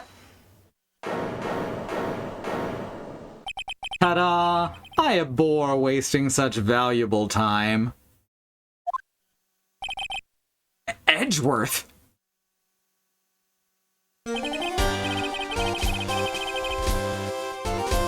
We can just indict a different defendant in the middle of it. You'd think we'd have done that before in several other cases, right? Your Honor, I request that you please continue with today's trial. But we can't continue due to this unexpected development. Tisk tisk. Unexpected development? I think you underestimate me, Your Honor. And what do you mean by that? That Mr. Phoenix Wright would slave his way to subpoenaing Ms. Adrian Andrews at all. Is all happening according to plan. Okay. Even if Wright was a bit slow to catch on. What?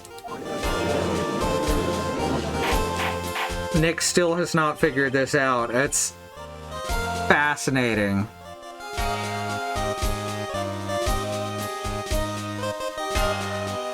Fucking hell. What is the meaning of your statement, Mr. Edgeworth? Ms. Adrian Andrews is currently waiting in the prosecution's lobby. She is the next witness.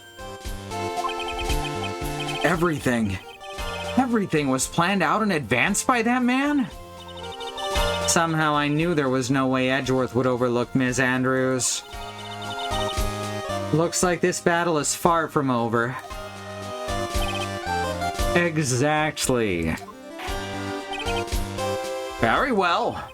We'll call the next witness. However, before we proceed, we shall take... There's the recess. There it is. We shall take a 10-minute recess. Please prepare your witness in that time, Mr. Edgeworth. The court will now take a 10-minute recess.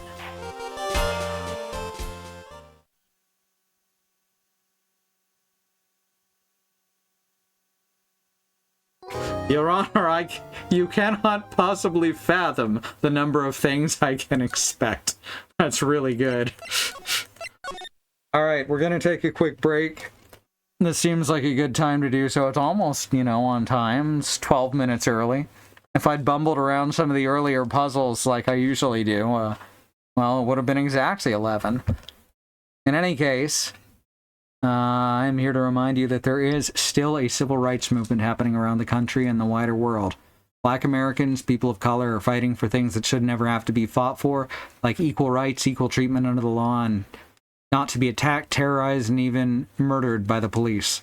We have listed here a few ways that you can help. Hey, it worked first try that time. Including the Bail Fund Network to help keep protesters out of jail, the Okra Project, and the Black Trans Travel Fund, help black, trans, and non-binary people with food supply and travel out of dangerous situations, and the Black Hills Legal Fund, the Lakota People's Fund to take back their land, the Six Grandfathers, which was stolen by white people, arbitrarily renamed to Mount Rushmore, and then had some white slave owners' faces carved into the side of it. Black Lives Matter. The lives of people of color matter. Indigenous lives and lands matter. Asian and Pacific Islander lives matter. And these are things we have to keep saying and pushing and fighting for, till the people all the way up to the top not only understand and acknowledge them, but work to make them real protected truths. Alright, so check out those links and go do what you gotta do over a break. I'll be back in about 5 minutes with more. See you then.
Hey, we're back.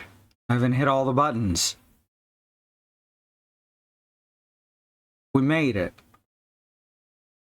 Alright, I guess now's as good a time as any to get back to the game. Yeah, you were exactly on time. Alright, let's do this.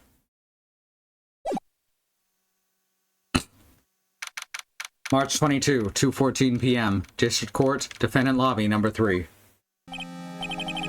Dude, I can't believe that Adrian... No way. Not cool and collected Adrian Andrews.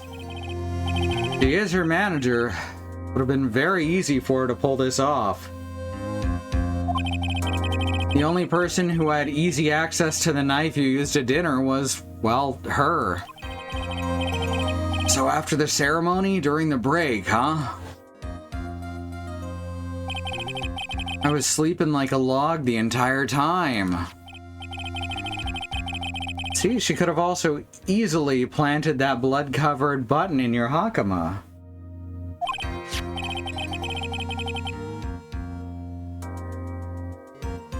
Oh, that's as good a reason as any, for sure.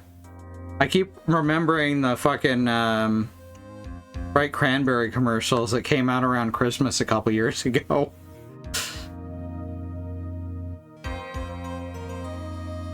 Because she was the one that came to wake me up? They just brought it back? Oh, wow. Then, dude, you're saying it really was her? Yep, she is the real killer. She was the one who murdered Juan Corrida.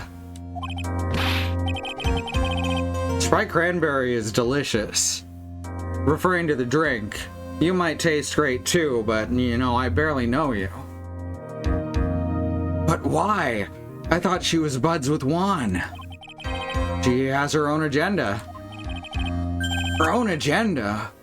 What are you talking about?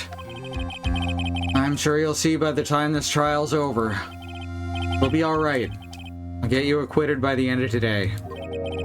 A verdict that's refreshing like a spring breeze. Okay, Mr. Lawyer? Dude? Phoenix? You think her motive is related to Celeste Impax's missing suicide note, right? Yes. Ms. Andrews depended on Ms. Impax as her strength and reason to live. But then Ms. Impax suddenly killed herself. It sounds like she left a suicide note, and the person thought to have hidden it is Juan Corrida, the victim of this murder. And that's why I think that Ms. Andrews got close to Mr. Corrida. All to get the suicide note back. That sounds plausible. But one thing bothers me. What? Who was it that first told us about their relationship? Better stated, Ms. Andrews' dependency issues with regards to Ms. Impax.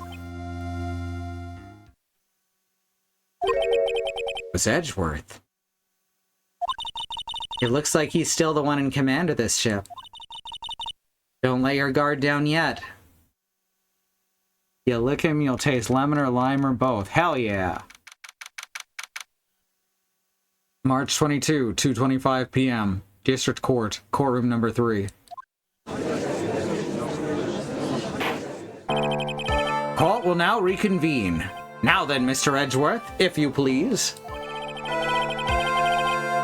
The prosecution calls the witness subpoenaed by this court. Ms. Adrian Andrews, the person who discovered the crime in Mr. Juan Corrida's room. I used to be able to roll my R's really well. What is your occupation? I am the manager of the defendant in this case, Mr. Matt Ongard. I see. Now then. Before we begin, Your Honor, I have one request. Yes, sure. What is it? I'm sure everyone in this room is wondering the same thing, and would love to find out more about my relationship with the victim. See, did Edgeworth know that he was going to be put on this case well ahead of time, when we only just received the news that Franziska had been shot? There's something fishing here that's going a little over my head right now, I think.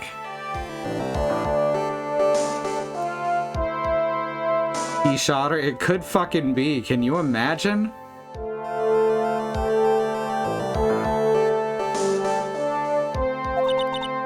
After all, it was the topic of a certain weekly magazine recently. No, I have no idea what you mean. I've never even heard of Gossipland. If the judge was ever a prosecution's witness, he'd do all my work for me. Anyway, I was wondering if you could please tell us about your relation to the victim. Yes, I was seeing Mr. Corrida. I was also aware of the rivalry that existed between Matt and Juan. But this was a private matter between Juan and myself. So it was a fry and bait matter. Or is that bait and fry? Reminds me of fishing. But I didn't kill him. No one is accusing you of that. Over here, Phoenix Wright, I'm accusing her of... Never mind, you go on. I think there's someone who would beg to differ. Oh good, they actually did point that out. I think we all understand your relationship with the victim now, Miss Andrews. Very well then. Witness, please testify to the court about what happened when you discovered the murder that had taken place.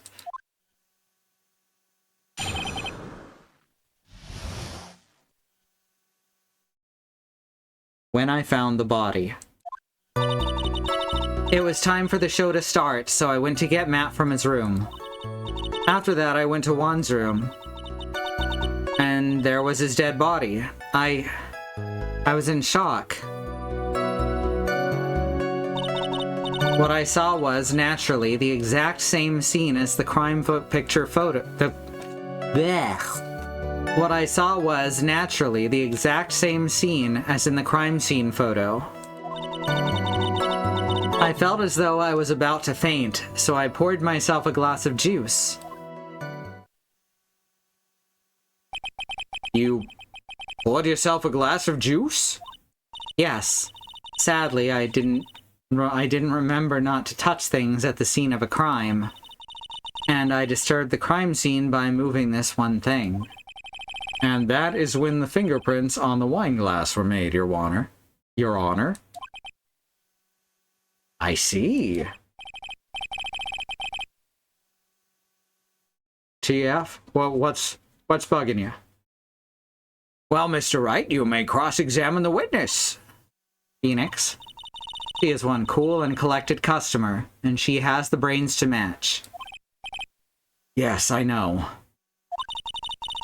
In order to catch a person like her, you have to avoid head-on confrontations. You should disrupt her pacing. Disrupt her pacing? She's the type of woman who's easily thrown off by things inconsistent with her thinking. Who pours himself a cup of juice after witnessing a body? You know what? Different people are different. It's an odd detail that seems a little conveniently placed. But I'm gonna give her the benefit of the doubt on this one for the moment. So you have to attack when she least expects it. The instant you let up on your offense is the instant this trial is over. Understand? Well, it was a wine glass and a bottle of tomato juice. Maybe she thought it was really thick wine. Alright. Let's get this going.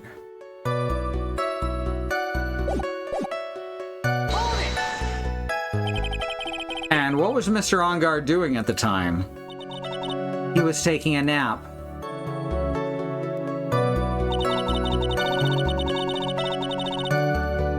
He was worn out from his mini performance as the Nickel Samurai during the ceremony. Mr. Ongar did say he was taking a nap. then I guess you could say it could not have been taken out of his room, yes?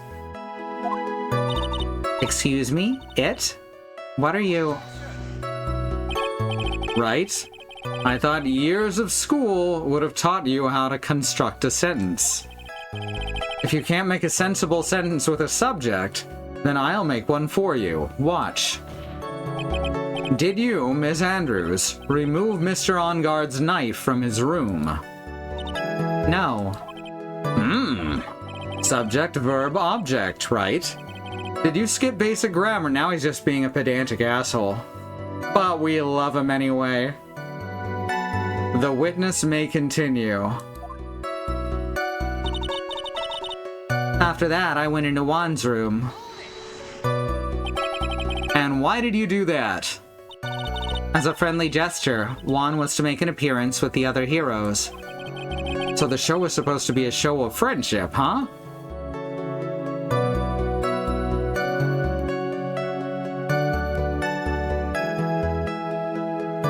Sure, let's press. Is that the only reason? I beg your pardon. What are you implying? You had a certain goal in mind when you started to get close to him, correct? So perhaps you had a more personal matter to discuss with the victim.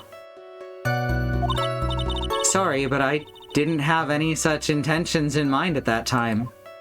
Can't get her to talk without a strong piece of evidence, I guess.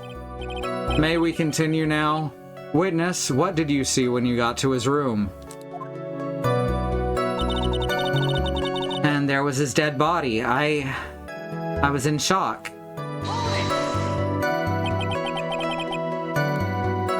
You were in shock.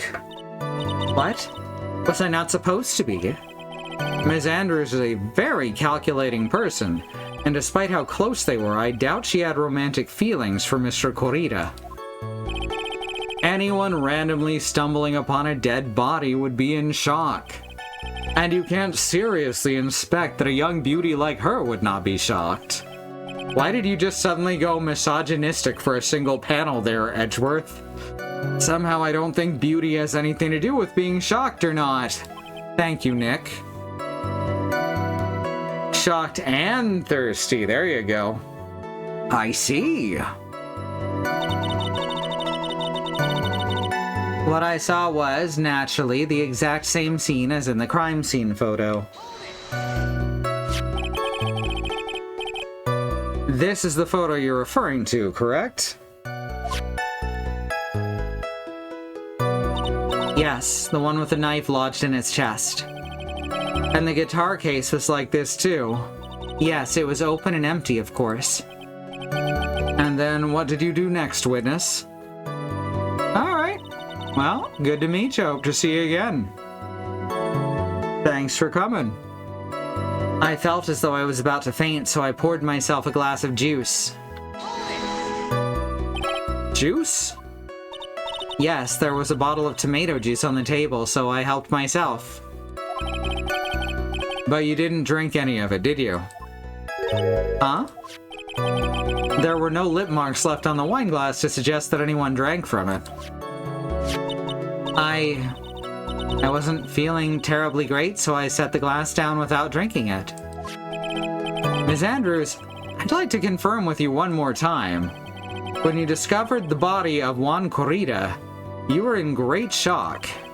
And that's when you poured yourself the glass of juice, correct? And what of it?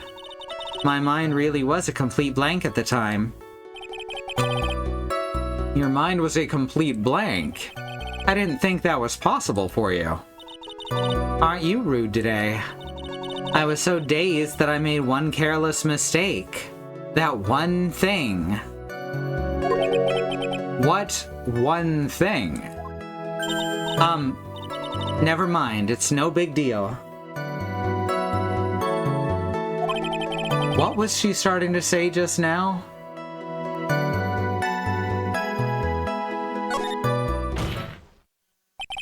Ms. Andrews, I'm convinced that as you said, you made a mistake at the scene of the crime. What I really want to know is what this mistake was. Actually, so would I. I'm sorry, it's kind of embarrassing. The magnet of a good story, right? Happens to the best of us. When I set the glass down on the dresser, I accidentally knocked the flower vase over. Now that's interesting. Our vase? Are you talking about the one on the floor in the crime scene photo? Which means that it wasn't knocked over during a struggle. This mess of glass shards? Now we're getting somewhere. It was originally on top of the dresser, but when I bumped into it with my elbow, it fell onto the guitar case. Which is why there was water on top of the guitar case. Alright, now we're getting somewhere. I have conjecture about why Miles is so prepared. Sorry I didn't mention it earlier. I was on FF14 and had to do an entire red alert by myself. No worries. I would love to hear your conjecture. Why did you withhold such an important piece of information? I'm sorry, I thought that since the crime scene was already in disarray, that people would simply assume the vase was just another part of the mess. It looks like yet another fact has come to light here. Please add this and anything else you have to reveal to your testimony. I'm sorry, but I have nothing more to add. I didn't touch anything else.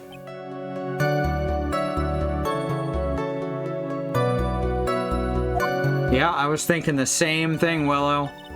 The killer shot Franziska to get her off the case and then told Miles about his ransom demand. That's one of my theories as well. Glad we're on the same page there. Alright, let's save again. Let's see, so...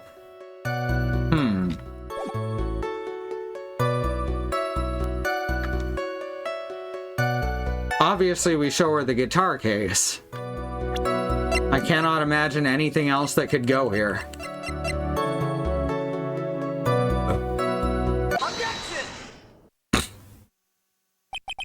You testified that you knocked the flower vase over, is this correct? Yes. And are you sure it fell onto the guitar case? Is there some problem with what I said? It's not some problem, it's a major problem. It's true that the top of the guitar case was wet with water. However, that's exactly what is so strange. Ms. Andrews, you testified that the vase fell onto the guitar case. However, if that was true, the case should have gotten wet on the inside, not the outside.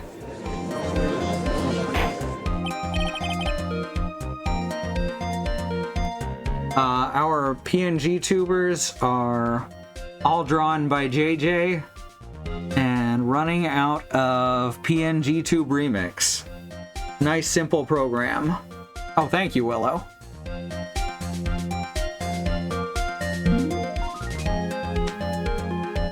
I'm a raver. Alice is a princess. I'm an ex-raver if we want to be serious. That's very true about the guitar case. Furthermore, there's one other strange thing about this guitar case. And what is that?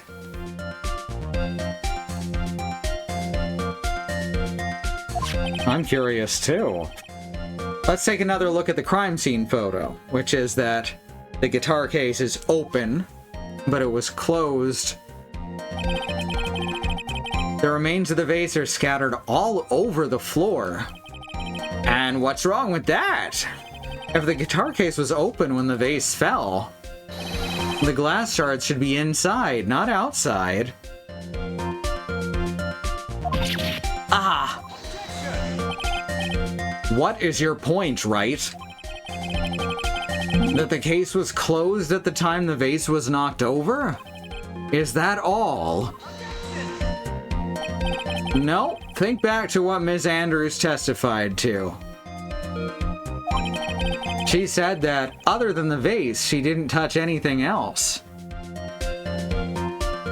Thank you, Badroot.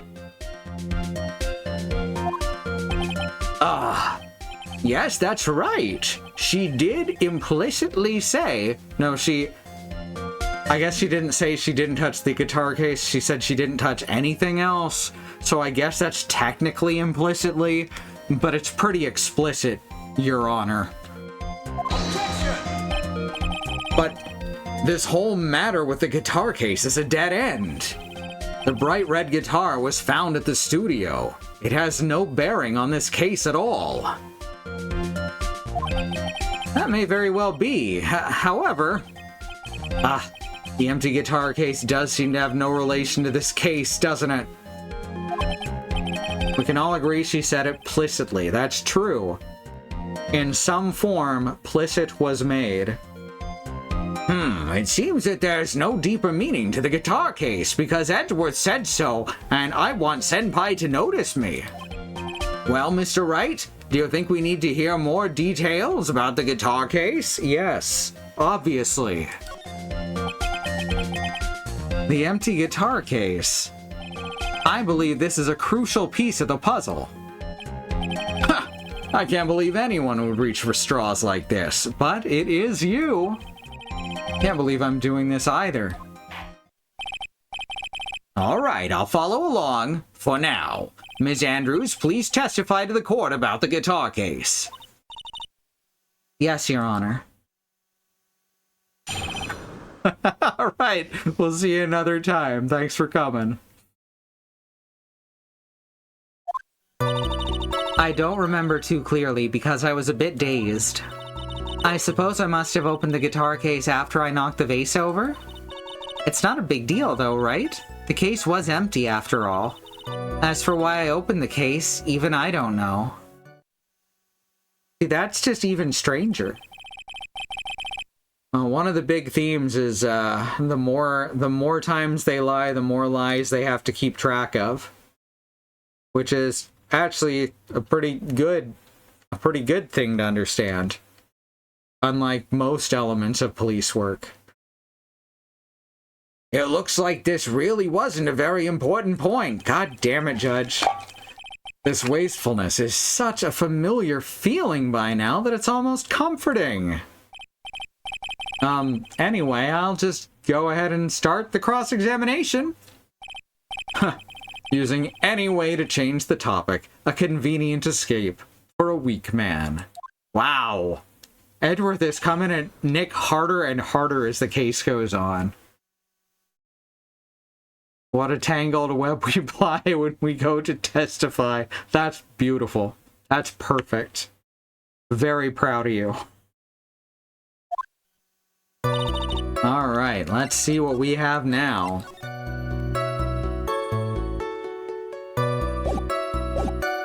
I don't remember too clearly because I was a bit dazed. During your testimony just now, did you remember those events clearly in your mind? She's still got the fucking card. Well, you see... Are you sure you're the one who opened the guitar case? Is she also being blackmailed?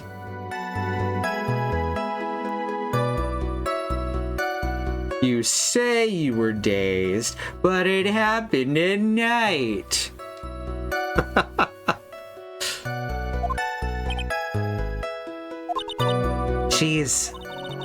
She's waiting for someone to tell her if she should answer or not.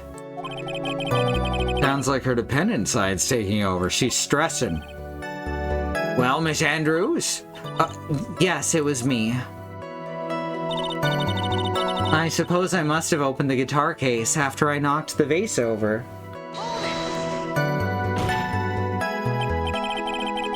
So you opened the guitar case then? Yes, well, maybe. Why did you open the guitar case? Huh? Mr. Corrida's dead body was right there in front of you, wasn't it? I would think that the first thing you would do is call for help, not open a guitar case. As the witness has said multiple times, when she found the dead body, she was dazed.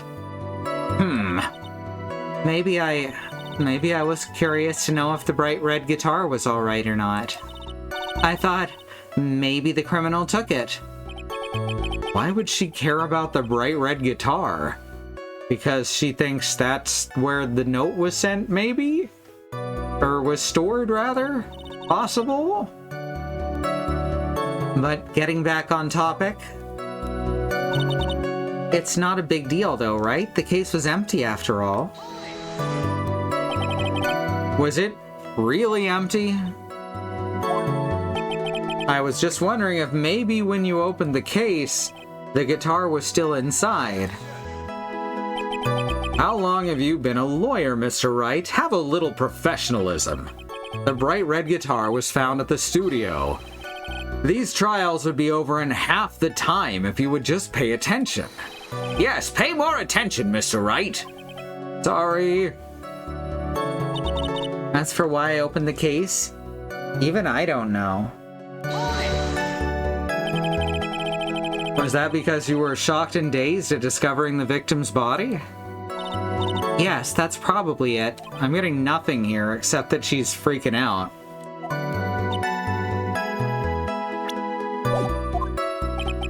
I'm not going to get anywhere if I continue pressing her like this. The only way to make her talk is with evidence. Guess I should give it a try. Come on, Phoenix, we can't afford to let up on her now. Wasn't planning on letting up, but she's at her weakest now, so this is our chance. yeah, if we had a weapon to hit her with. What? I'm sure a weapon is hiding somewhere in the court record, waiting to be found. I think there was something else in the case she took out. I think you're right. Alright.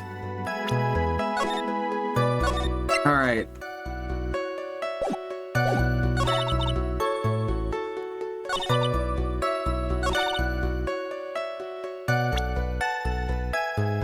We only have a couple of things that might... At this point, we're just trying to get her to crack, which I hate.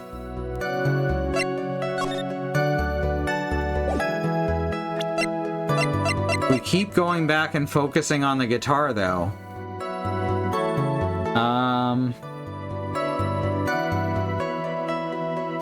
We saved. It'll be fine.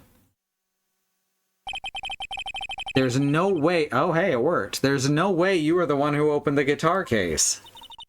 Why would you say that? It's elementary, my dear.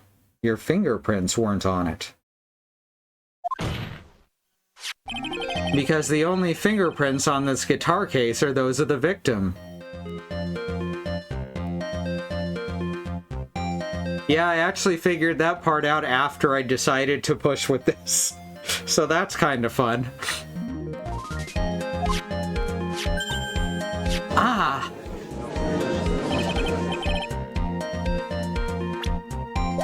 What is it, Miss Andrews? You shouldn't assume that I must have left prints just because I touched the case. What do you mean? What if I were to tell you that I was wearing gloves at the time? Gloves? But why would you be wearing gloves at the time? But her fingerprints were on the glass.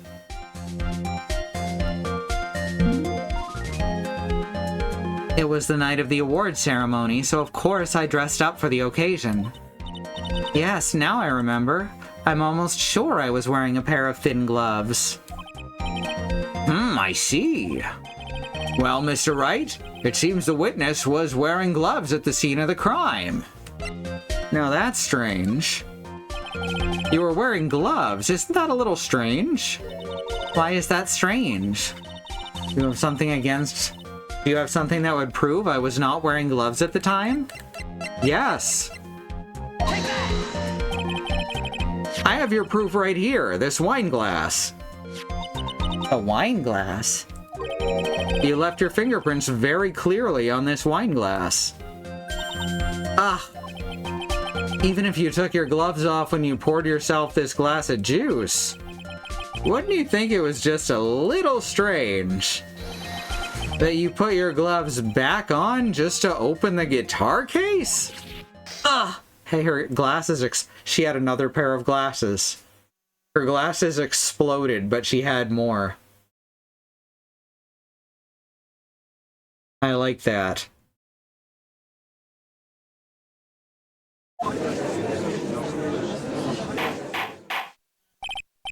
Order, order, order! Looks like you hit the nail on the head this time. What do you mean? I believe that guitar case plays a very important role here. It's just an empty case. I wonder if it really was empty, though. But the guitar, the bright red guitar, was at the studio. Phoenix, drop all of your presumptions. What was in the guitar case was not the bright red guitar. You don't mean... it was a bright white guitar? Wait, that's not right either. I hate it when I'm so wrong, my glasses explode. I like to think that she also has an infinite amount of glasses stored in hammer space. I admit it would be unnatural for someone to do that. So the witness was not wearing gloves, despite the fact that on the case...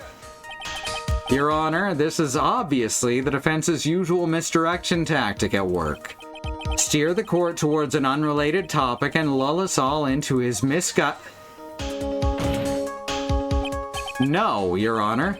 Please recall that Ms. Andrews had testified that the vase fell onto the guitar case, which means that the case was closed when the crime took place. However, it is wide open in this photo of the crime scene. I'm sure this guitar case has some relation to the murder. If you're so sure, right, then I'm sure you can somehow substantiate your outrageous claim, correct?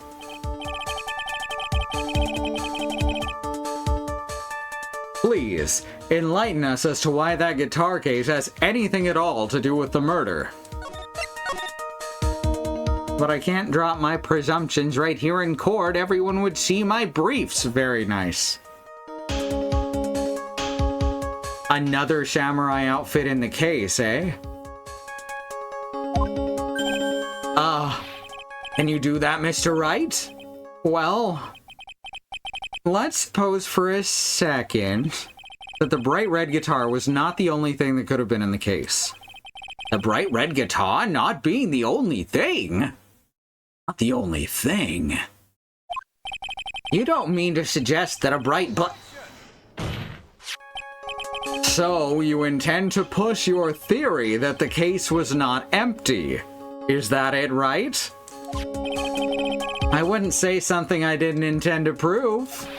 Deflate that head of yours. You haven't proven anything yet. Now then, let's have it. What was inside this case at the time of the murder?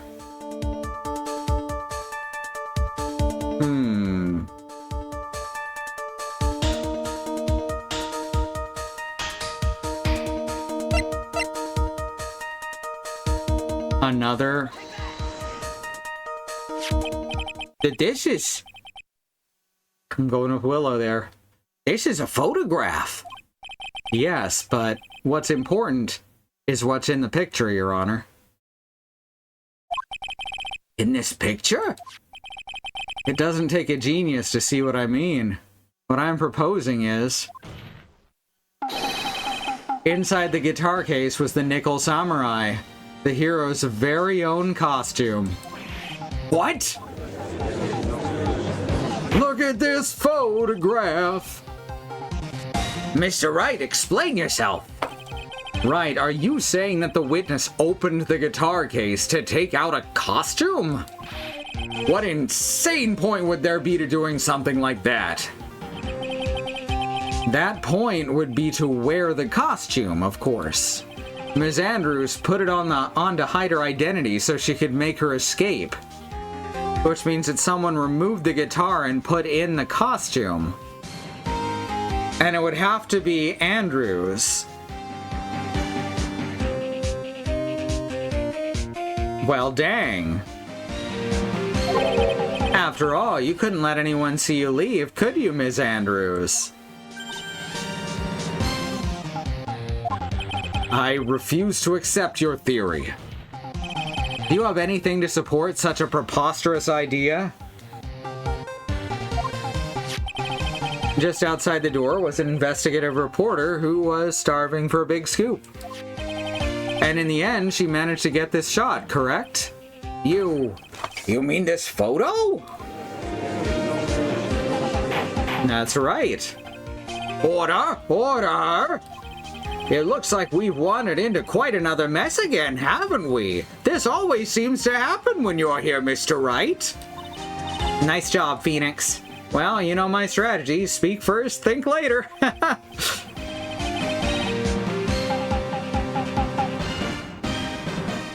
You know...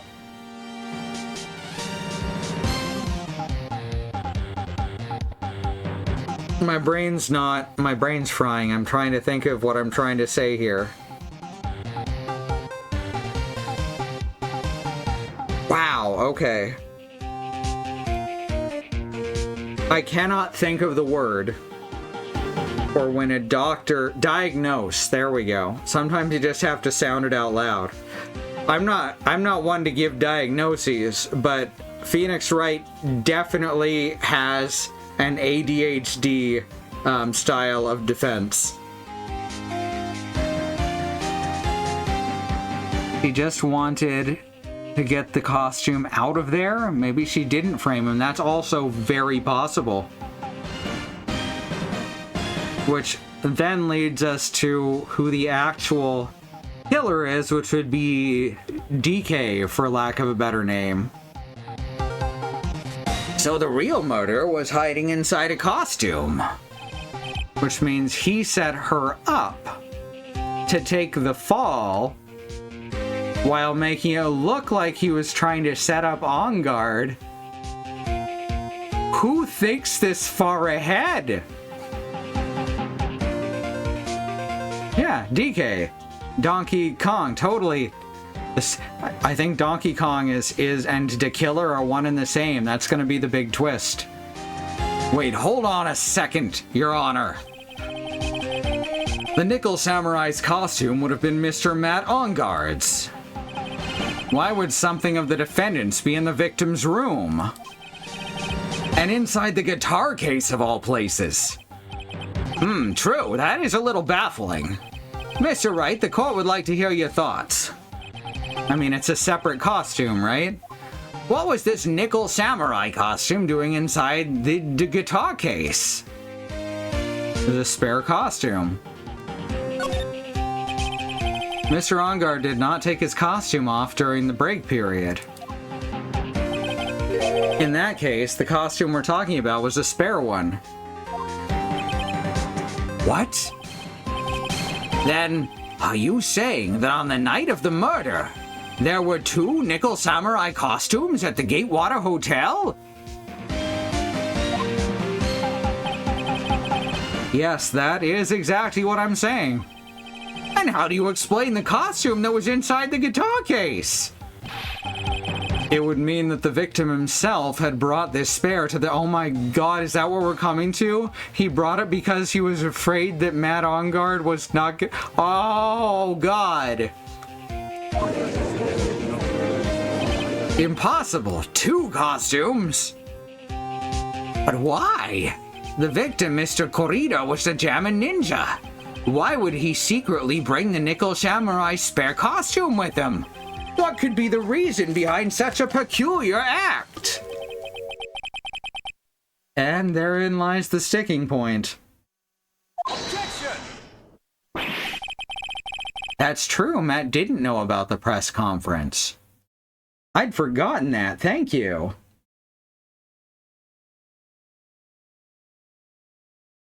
What are you mumbling to yourself about now? Have you just been rambling all this time without any sense of inner monologue? I only have an outer monologue most of the time. Mr. Wright, please explain yourself. Why do you think the victim had the Nickel Samurai spare costume? Yeah, and that's gonna be what you said there. Sorry, it was Bad Road, not Willow. I'm used to Willow jumping in with the clues, but yeah, excellent Bad Road. That's gonna be the sticking point here. Phoenix, are you sure you can explain this one? We're gonna show the press ticket. Think carefully before you answer, and then answer with gusto. I believe in you. Alright, this is what I think.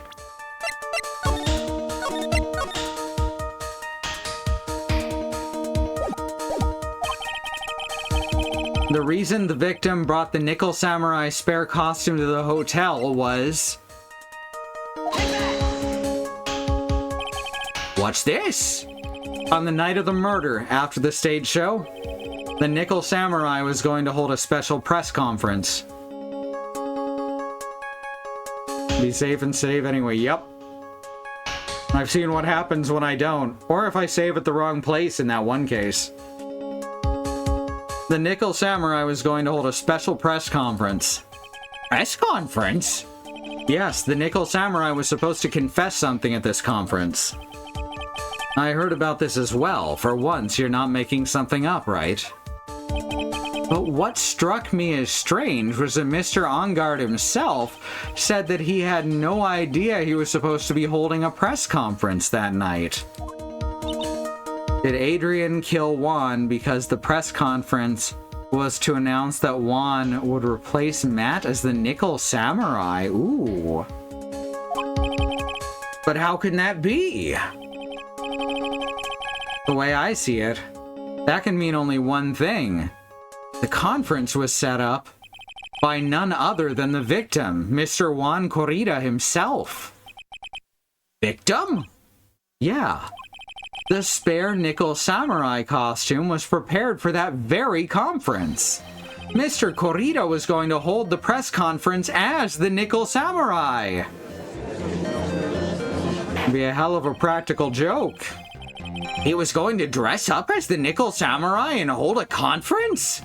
But why would the victim do such a thing?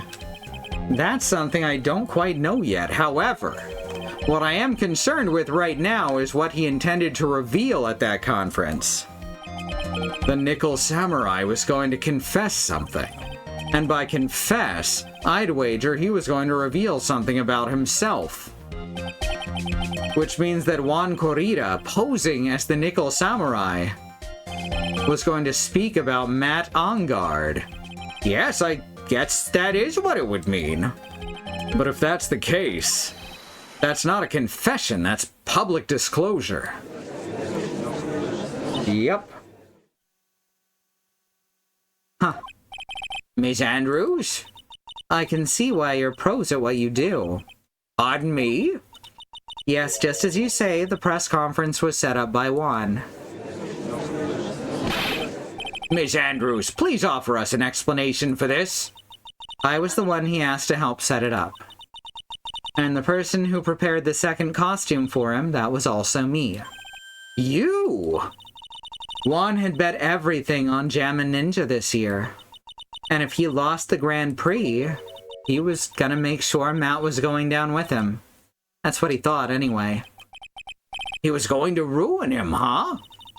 It looked like somehow Juan had his hands on a secret so powerful that it would destroy Matt's acting career had it been revealed. What?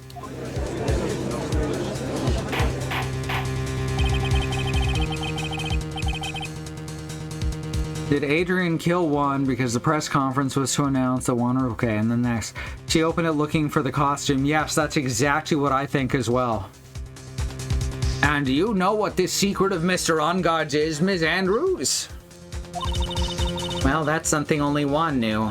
I don't know what it is. Ah, I see. I've probably been coming off quite suspicious to everyone. But that's to be expected. I've been trying to protect Matt after all. Protect Mr. Engard? And yet again, another strange bit of truth comes to light, it seems. Ms. Andrews, if you could, please tell us the truth about your behavior. Yes, Your Honor, I understand. Protecting Matt. Wow. From the moment I saw the crime scene, I had a feeling that Matt was the murderer. Matt had to kill Juan no matter what, and he didn't have an alibi for what he was doing at the time of the murder. My thoughts were confirmed by the evidence, of course, the button and the knife. But I'm Matt's manager, so I felt I had to protect him. This does account for everything. Well, I am the logical type.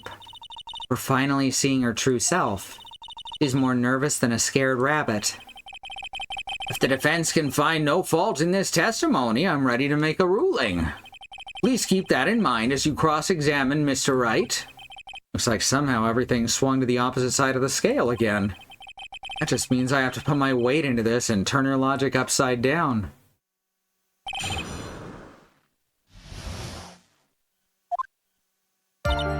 All right.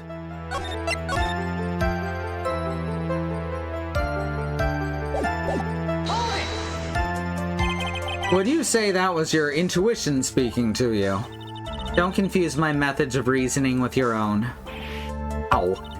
If you want to prove that someone did something, you need 3 things. 3 things? A motive, an opportunity to commit the crime, and finally, decisive evidence. And if you think these 3 things through, the answer becomes quite clear. You should have already known that, Phoenix. They didn't teach that to us in school, at least not from what I remember. May I continue now? Matt had to kill Juan no matter what. Whoops. So would you say this need came from the press conference? Yes. Do you know why Juan chose that event and that hotel for the conference? Because that was when he could cause the most damage to the public's beloved Matt on guard. And you knew of this plan, didn't you, Mr. Andrews? Yes, because I was the one who set up the conference and prepared the costume. But I'm sure Mr. On Guard himself didn't know anything about the press conference. Oh, really? Can you show me any proof that he didn't know about the press conference? You can't prove a negative. Anyway, the important thing here is that this information was not in your testimony. Yes, I agree. Miss Andrews, please correct your testimony if you please. Grasping at straws now, are we, Mr. Wright? I know what his motive was, but I don't have any way to prove I'm right. Has Mr. On Guard done something to hurt or betray you personally? Why do you ask?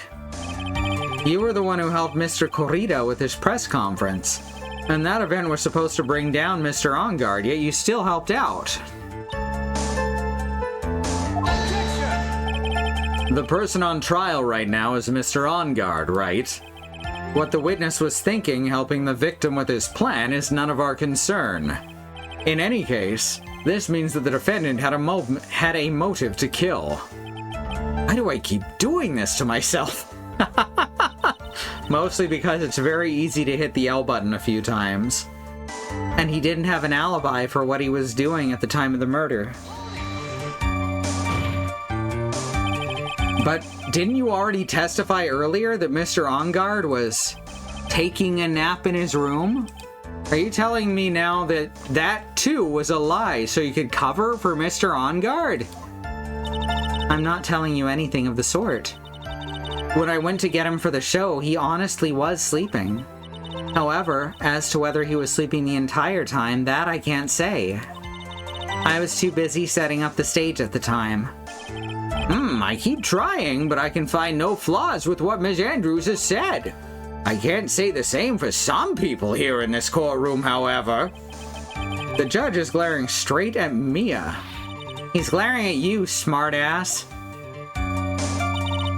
My thoughts were confirmed by the evidence, of course, the button and the knife. Just a second.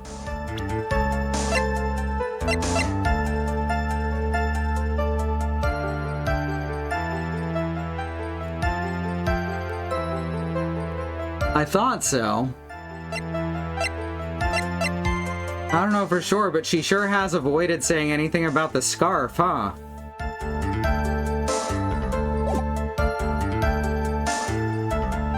My thoughts were confirmed by the evidence, of course, the button and the knife. Yeah, that's gonna be the one, I think.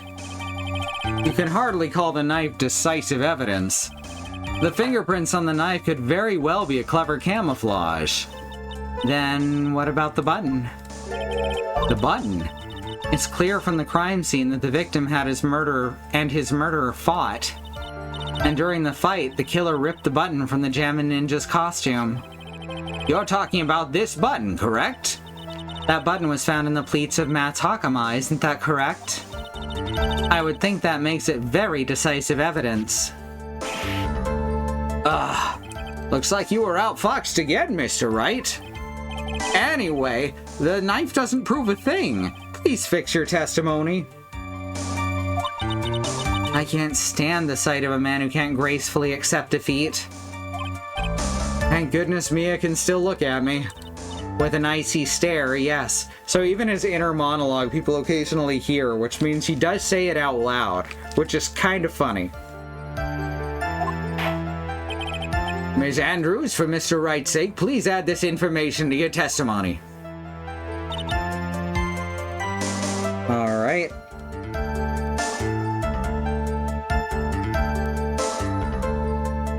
Let's give it a go. Right?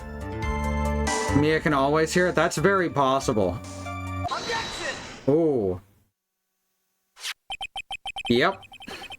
This is the victim's autopsy report. It clearly states that the cause of death was strangulation by a scarf. Strangulation?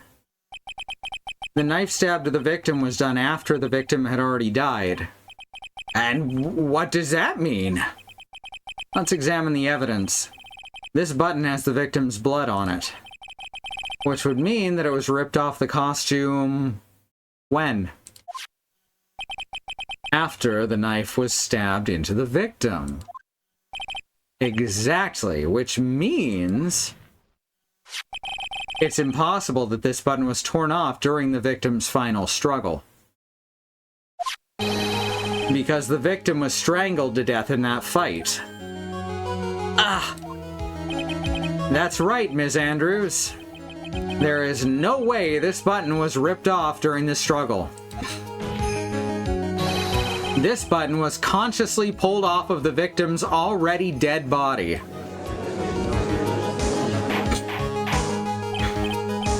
Order? Order? What? What is the meaning of this right? So what if the button was torn off of the body after the victim had already died? What does that change? Let me ask you one simple question, Mr. Edgeworth. Why was the button torn off? What purpose did that serve? What purpose? We now know this button was not torn off during the fight. So the murderer took the time and effort to purposely rip this from the victim's body. That would mean that the murderer had something in mind, wouldn't it? Mr. Wright, does this mean you know what the murderer wanted to do with this button? What was it?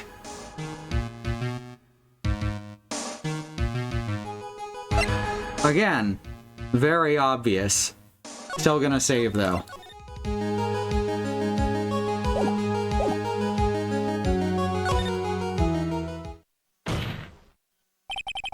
There's only one logical reason for doing something like that. It was to pin the crime on Mr. Engard. I do love Nick's smug face, especially since he looks totally off-model every time he makes it. There's something really charming about that to me. There's no way anyone would put a bloodied button in their own pants. Probably. That's right, Mr. Engard was set up. By the real killer, of course. And the real murderers. Well, Mr. Wright, who in the world is the real killer? I like that he said the real murder instead of murderer. Who in the world is the real killer then? I'm assuming that little typos like that existed in the original and they never changed the script. Finally. After all, this is a remaster of the remake of the original game, which was a GBA game. Finally! I can't believe I managed to bring this trial all the way up to this point. Phoenix, you can't let your guard down yet. Not until the very end. The real killer, the person who planned to frame... Oh wait, wrong. It showed the judge.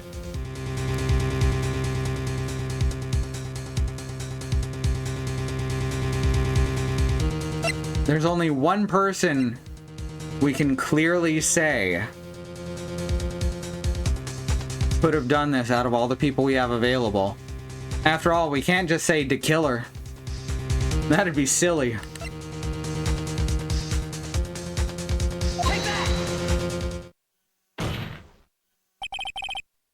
Okay, I get nervous every time he slams his hands down on the desk right after I pick something and the music stops.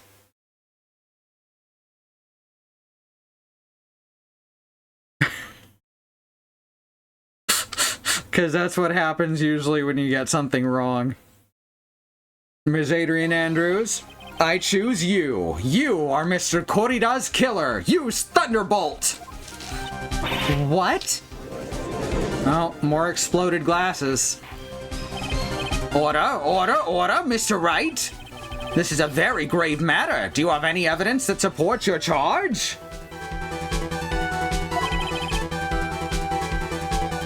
Any evidence? All the evidence points to Ms. Andrews. Well, how preposterous. You can't stick any of that on me. I can't, can I? Would you care to test me? Then what about this knife? The knife was used to stab the victim after he had already been strangled to death. It was used to throw suspicion onto Mr. Ongard, naturally. A knife covered in the defendant's fingerprints could only be taken from his room. And the only one who had dinner with him and knew which knife to take was you! We're getting some Agatha Christie style writing here. Tisk. Then, what about the button that was found in Matt's Hakama? I still think she's being set up too, though. I think that the killer is like 6 moves ahead. This button was removed from the victim's body after he had already died. If she's being blackmailed, she may have done both of those things, yep. The only people who could have done so were the person who found his body or the killer. However, if Mr. Ongard was the real killer, there is no way he would have put such incriminating evidence in his own Hakama. Ugh. The only person who could have put this button into Mr. Ongard's Hakama is the person who went to wake him from his nap. Yet again, Ms. Andrews. Okay, suppose someone is strangled, the strangler leaves, someone else arrives, thinks the person is asleep, stabs the body. Can you prosecute the stabber for attempted murder? I think so, yeah. I think that you could make a really strong argument for that. I see. What about the empty guitar case? That is also another piece of evidence that incriminates Ms. Andrews. That costume was used to hide the real killer's identity as they fled the crime scene. Now, who could have known that there was such a costume inside the guitar case? It could only have been the person who prepared the costume for the victim. That person is you, Miss Adrian Andrews. No, But Ms. Andrews' fingerprints were nowhere to be found on the guitar case. And it was you who proved she was not wearing gloves at the time.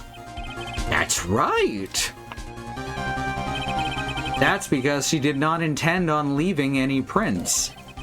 If anyone had found out that she had touched the case, they would have asked her why. There you go, Gaston. You can hop down. Keep going, you're good. Look. Safe spot. Ah, good boy. Good boy. To avoid leaving any prints, she used a towel or something else to open it. But the glass of tomato juice is a different story. Ms. Andrews purposefully left her fingerprints on the glass to show that, yes, indeed, she was the classic dazed discoverer of a dead body. Ah! And to top it all off, there's this photo. A photo of the killer as they exited the scene of the crime. No reasonable person on Earth can believe this nickel samurai is Mr. On Guard. He would be much too short for his own costume if it was him. Speaking of how tall people are, Ms. Andrews, you're also kind of short in stature, are you not? Please stop. Well, how about it, Ms. Andrews? Got her this time. Ms. Andrews? I refuse to testify. What was that? There's a law. It says I can't be forced to testify about something if it can incriminate me. Well, yes. You are absolutely correct, Ms. Andrews. The law does provide us with a way to avoid self-incrimination. By allowing a witness to not testify if the testimony can cause damage to themselves. Does that exist in Japan as well? What? Right, you should know this one. Pleading the fifth is not something most people would think to do on the spot. It's not? Actually, thinking back to yesterday in Mr. On Guard's room, Adrian Andrews? Yes? Think hard about what we just discussed. Think hard about what we just oh. The text box disappeared, so I thought it was a new text box. Understood? All right.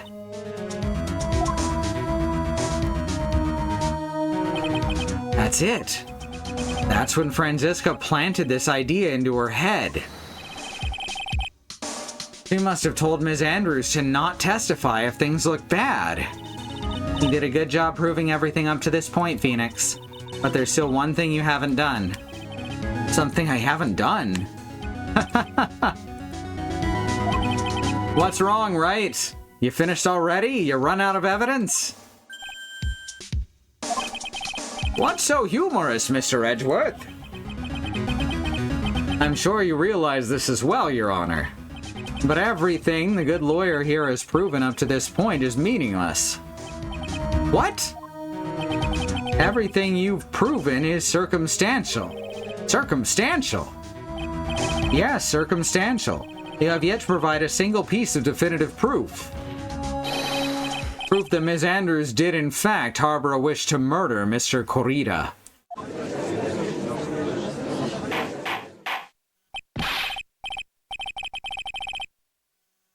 Ms. Andrews, did you want to kill Mr. Kurita?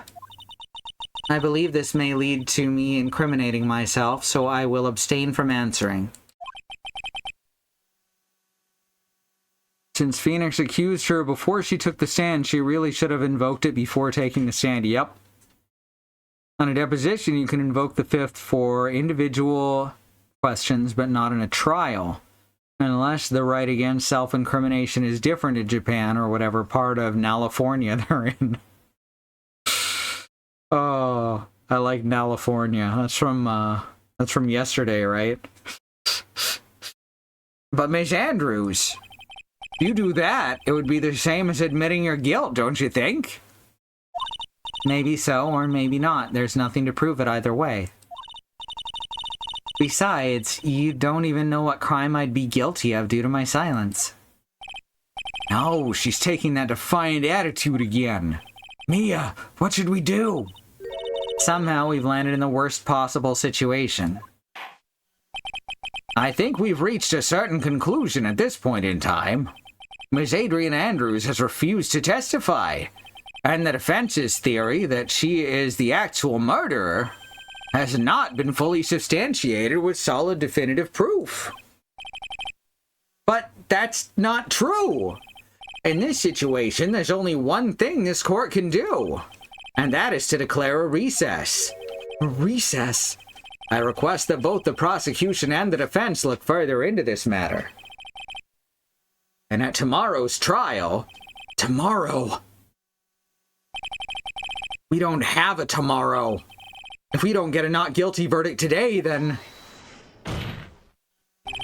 Please wait, Your Honor. That's not necessary. The trial? Please continue the trial. What are you sweating for? Your client is getting one more day to live, isn't he? That's not it. This isn't about that. Edgeworth, I know you know who the real killer is. Please, let the trial continue. Oh, please let the trial continue. If I don't get the verdict, then Maya...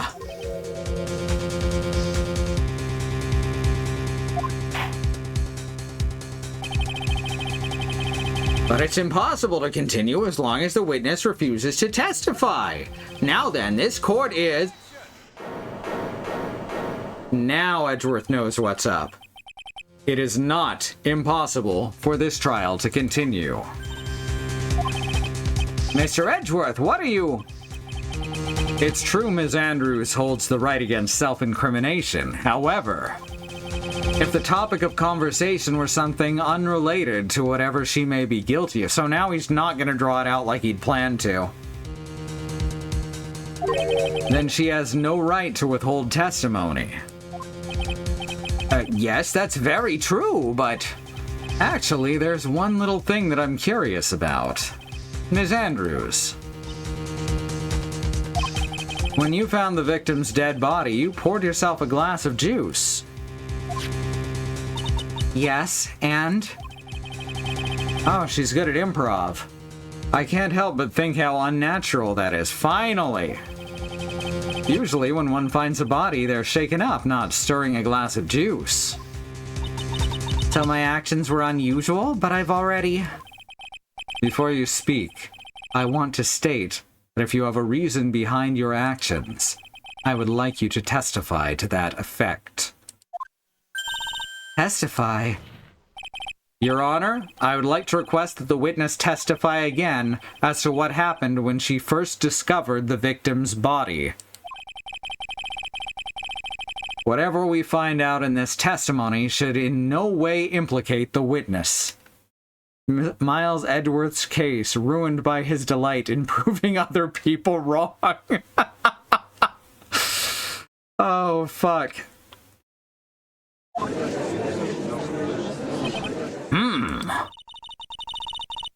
I don't know what it is about Edgeworth today, but I can't get a good read off of him.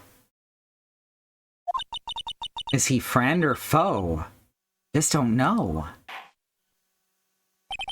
The court acknowledges the prosecution's request. Ms. Andrews, if you please. When I found the body. Alright, we're getting at least one more testimony for this day. And we're gonna push it to the second day by getting that not guilty. Alright.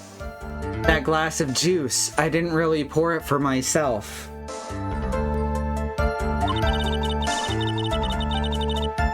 I was surprised when I walked into the room and saw it in that messy state. And Juan, he was sitting slumped over and tired looking in the corner.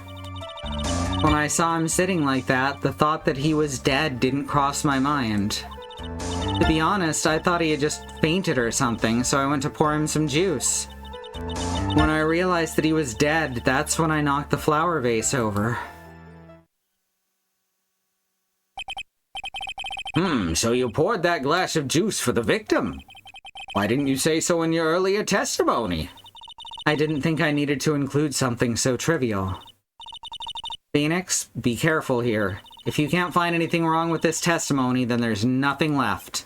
I know. Edgeworth, what the heck is going on in that brain of yours? Now then, Mr. Wright, you may begin your cross-examination.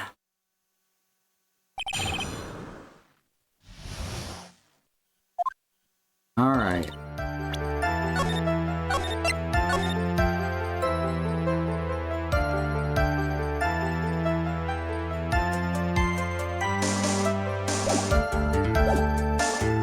That glass of juice, I didn't really pour it for myself. In Britain, if you refuse to testify in a criminal trial, the jury is allowed to make negative inferences. In America, negative inferences are only allowed in civil trials. That's wild. And terrifying. But there wasn't anyone else in the room, right? Of course not. Then who did you pour it for? Mr. Wright, there is a rhyme and reason for everything. Can you wait just a little longer for it to be revealed to you? In other words, Wright, be quiet and listen. Precisely. I couldn't have said it better myself. Now they're teaming up on him. I was surprised when I walked into the room and saw it in that messy state. So it was a mess. Are you sure it wasn't messy because of your fight with Mr. Kurita? I understand your frustrations at not being able to prove your theory. However, before you go accusing people of crimes, go find yourself some evidence. And then what did you see next, witness? And Juan, he was sitting slumped over and tired looking in the corner.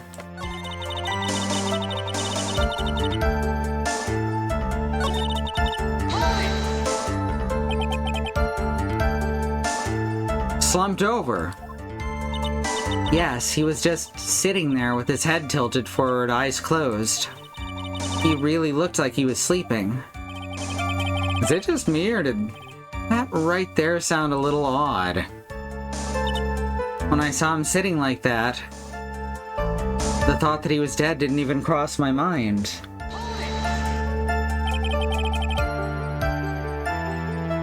Then what did cross your mind? I thought maybe he had smashed everything up in anger because he lost the Grand Prix.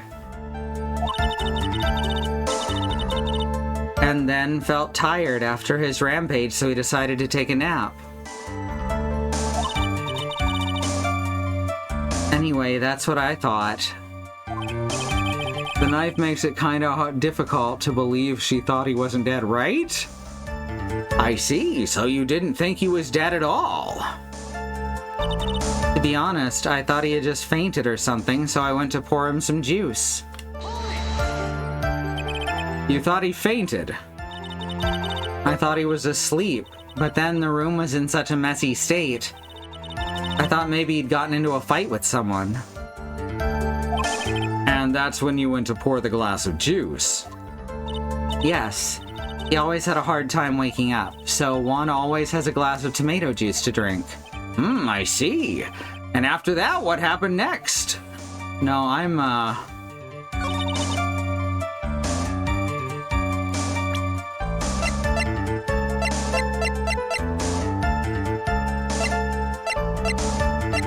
This one. Right? So you honestly didn't think he was dead when you found him? No, not at all. Even though this is what you saw when you discovered the body. Now he's slumped. The best part of waking up is tomato juice. What is the meaning of this? Isn't it obvious, Your Honor? There's a knife sticking straight out of Mr. Kurita's chest. Anyone who saw this scene would have immediately thought that here was a dead man. Well, you see, I doubt a single person in the world would mistake this for someone who fainted, and then so nonchalantly go pour something to drink. The point is, Ms. Andrews, your testimony just now, it was one giant lie. Loses more glasses that way. And your lie has proven one thing very clearly. That you are the real killer.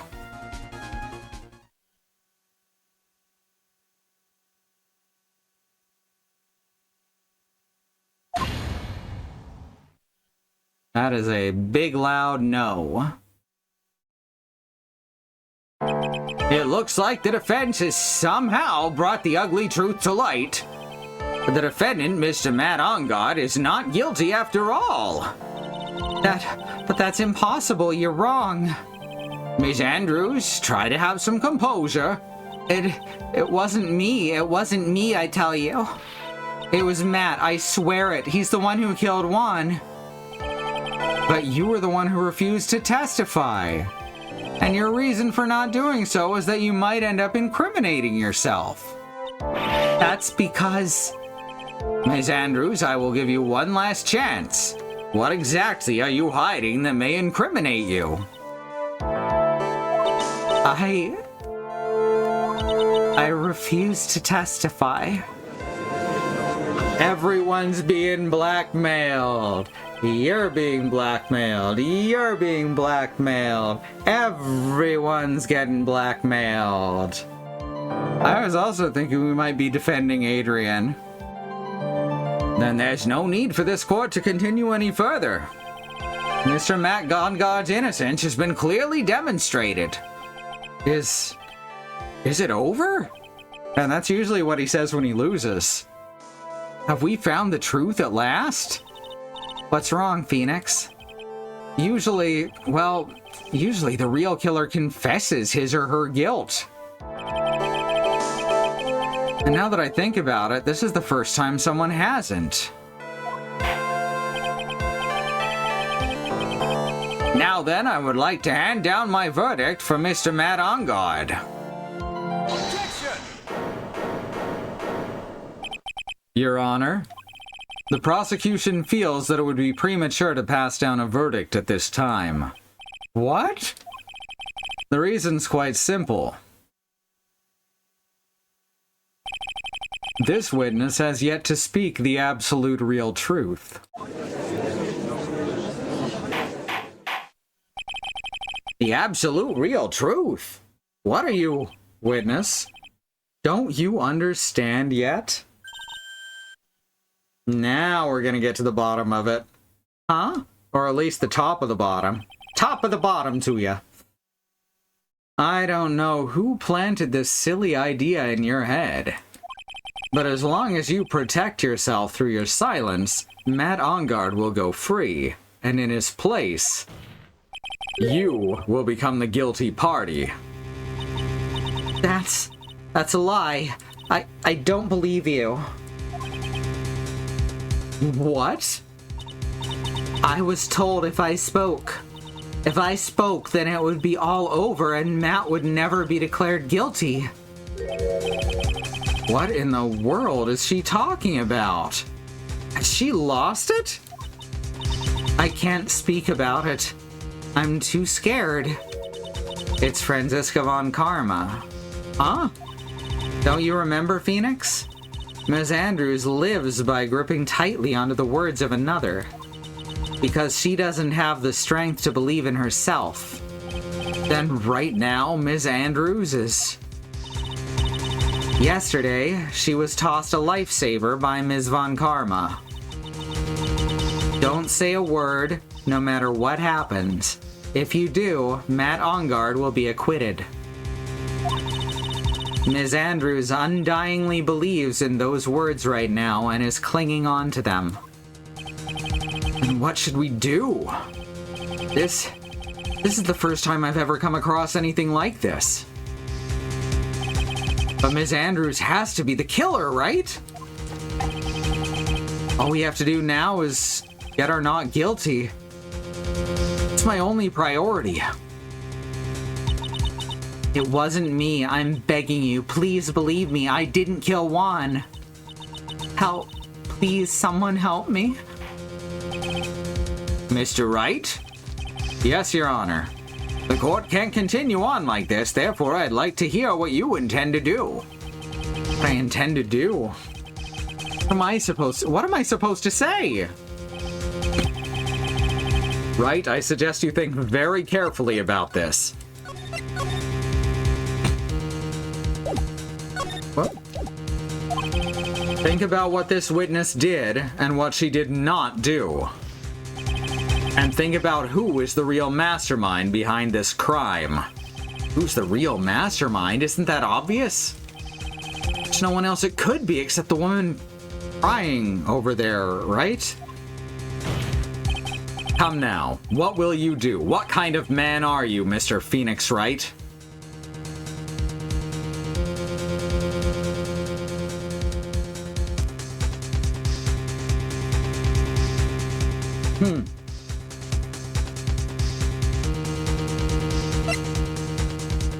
Both options suck. Also, this one's probably illegal.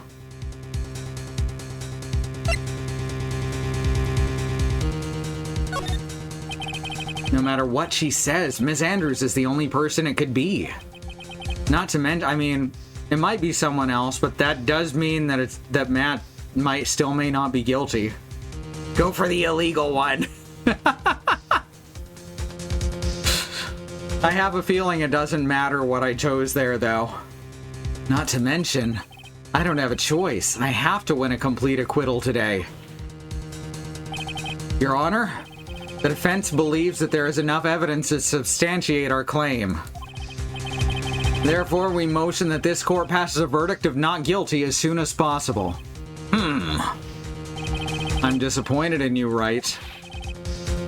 What have you learned in this past year? That's enough. I commend you for trying, Mr. Edgeworth. However, it's clear that the defense's theory is the truth. You're wrong.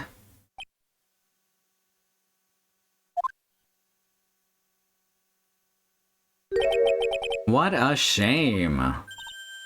And right there is where the dialogue would loop to the same scene. I'd hoped things wouldn't come to this. However... What is it, Mr. Edgeworth? Ms. Andrews, since you absolutely refuse to testify, it falls on my shoulders to disclose this to the court. Stop. Mr. Edgeworth? This witness, how should I put this? She has an illness. And the only prescription is more cowbell. What? And because of this illness, she's tried to commit suicide in the past. Stop. Please stop. No matter how much you want to hide it, it's no use. I have the evidence right here. HIPAA violation. Yep. That's the second part of the suicide report, the attempted suicide report. What will you do now, witness? You know what I'm about to do, don't you? I will now reveal to the court the true nature of the pitiful woman known as Adrian Andrews. The secret of her dependent nature. Having other people know about it scares her more than anything else in the world.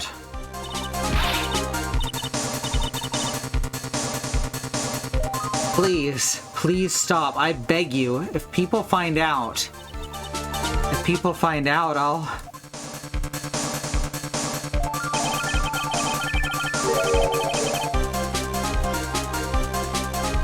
If you're going to say you would choose death, that is of no concern to me.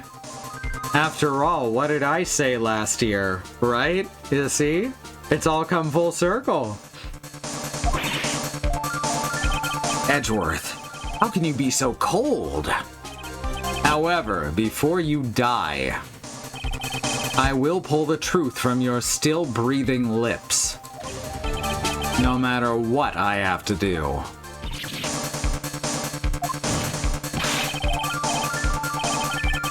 So will you tell the court yourself, or shall I? Either's fine with me.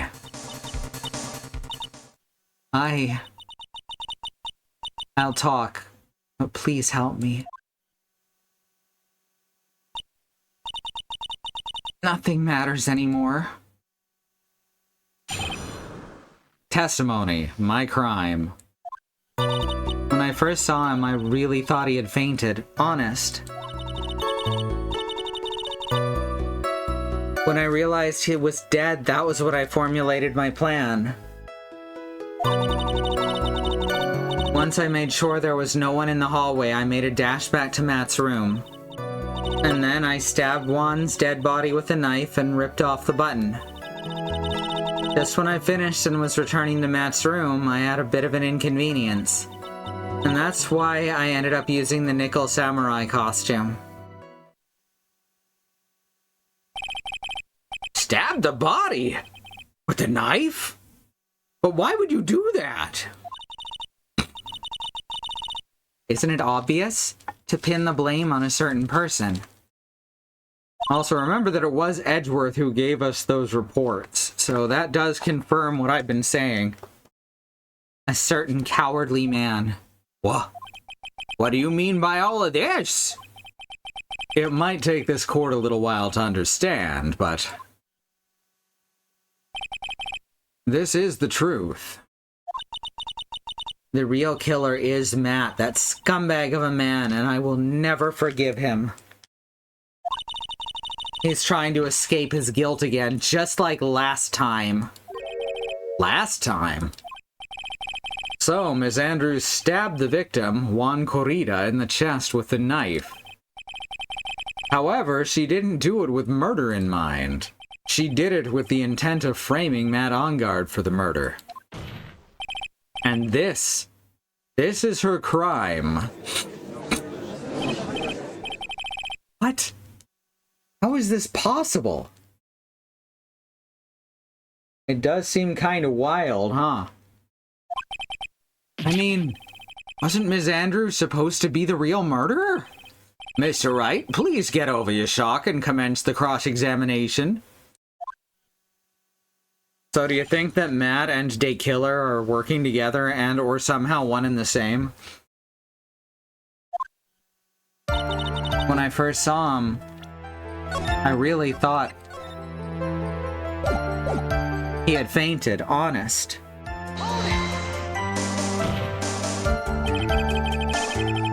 But you could tell from the state the room was in that there must have been a fight.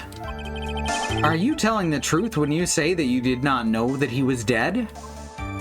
He had a scarf tied around his neck, but that scarf is a part of the Jammin' Ninja's costume, so I didn't think anything about it was strange.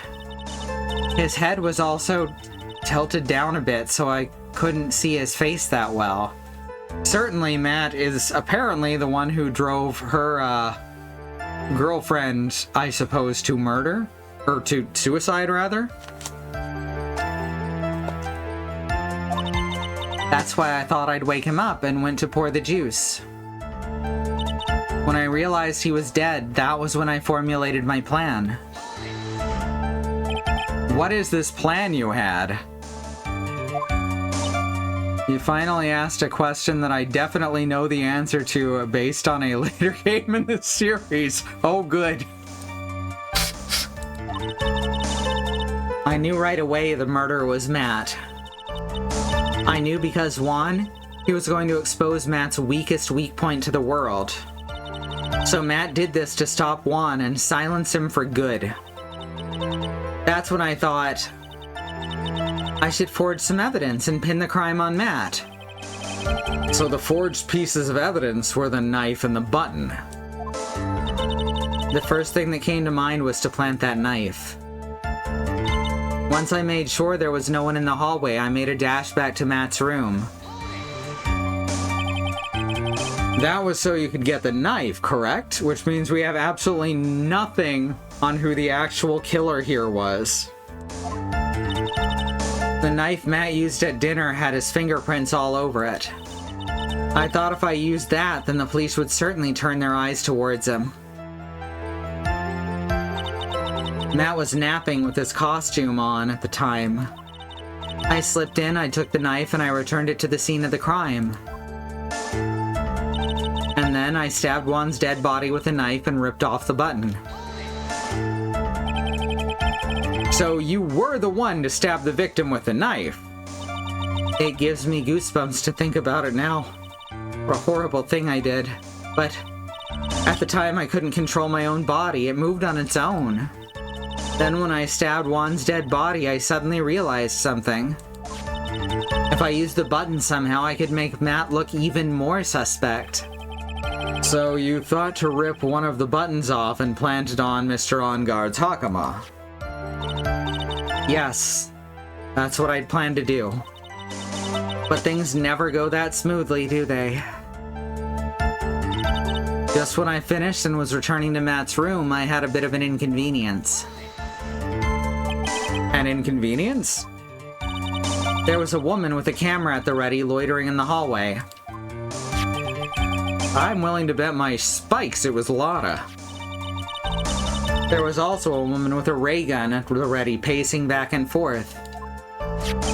And that's Ms. Oldbag for you. I'd already been caught and made it into a big scoop for a certain weekly tabloid once, so I couldn't very well go out looking like myself and get caught again. And that's why I ended up using the Nickel Samurai costume. You were the one who prepared that costume, weren't you? Yes.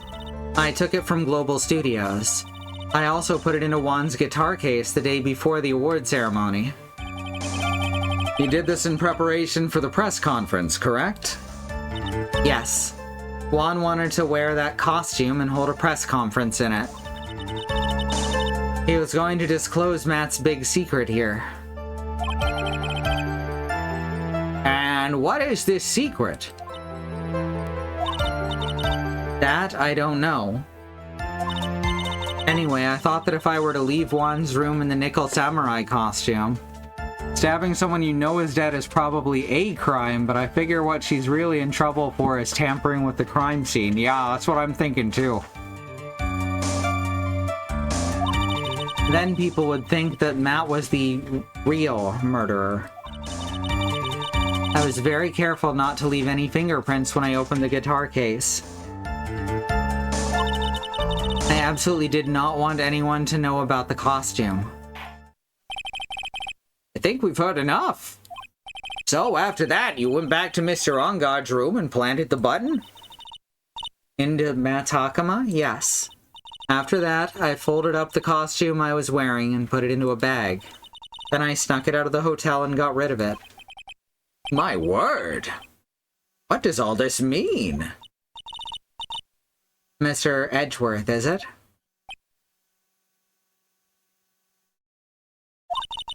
The real criminal is Matt Onguard. Yesterday, that woman prosecutor sat me down for a talk. Franziska, huh? She said that I should, under no circumstances, confess to what I had done. That if I just kept quiet, then Matt would be found guilty for sure. She will throw anyone under the bus to advance her career. I had no choice but to develop in her word, or what? I had no choice but to believe in her words.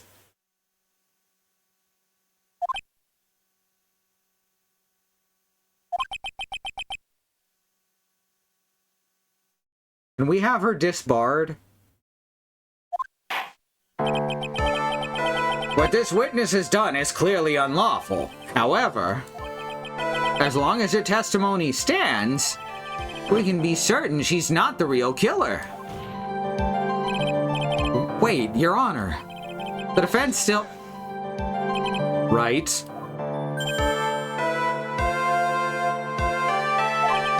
It's pointless. At this point in time, it is not possible to indict Miss Andrews on anything.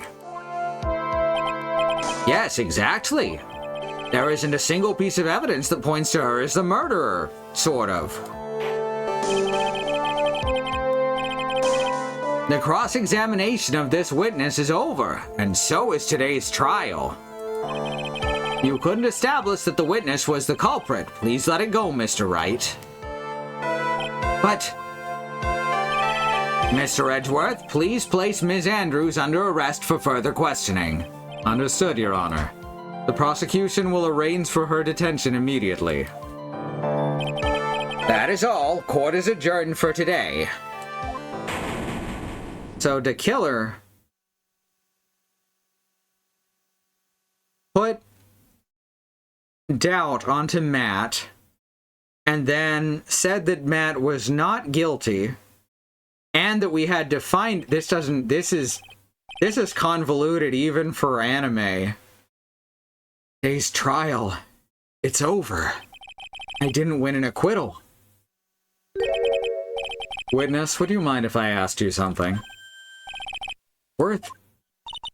What is it? Before you leave court today, I wondered if I might look at one thing. The card in your hand. It's had my interest for quite some time now. What exactly is it? Oh, this? Mr. Wright also asked about it. Although I didn't remember at the time you asked me about it, Mr. Wright. I remember just now. I found this in the room on that day. Wait, she already told us that, right? No, it had mysteriously appeared in her purse. Oh, I get it. The serial killer wants the case to come back to him. Because the old trope that serial killers like to brag about their crimes. The room? That day. But it makes all of the evidence against Matt circumstantial. Isn't it great? Yes.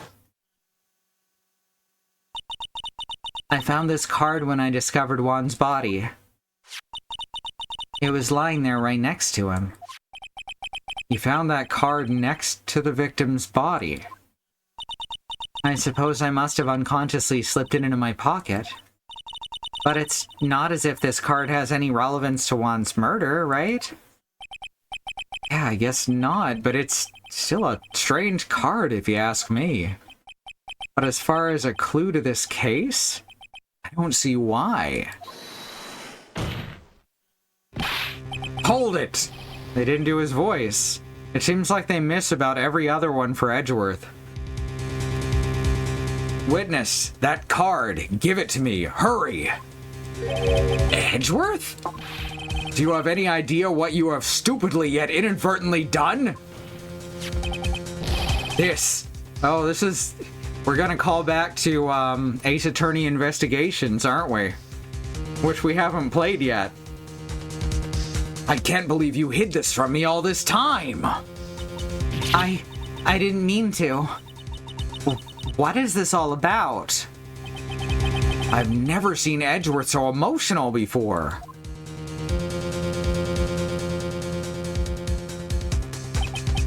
That card. What in the world is it, and what does it mean? Edgeworth, you normally only say, give it to me quickly to me. It's true.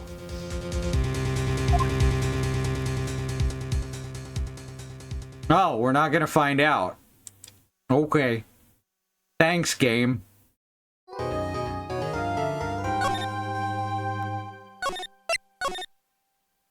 Wild. Alright, so, we're a little bit over time, and I started early.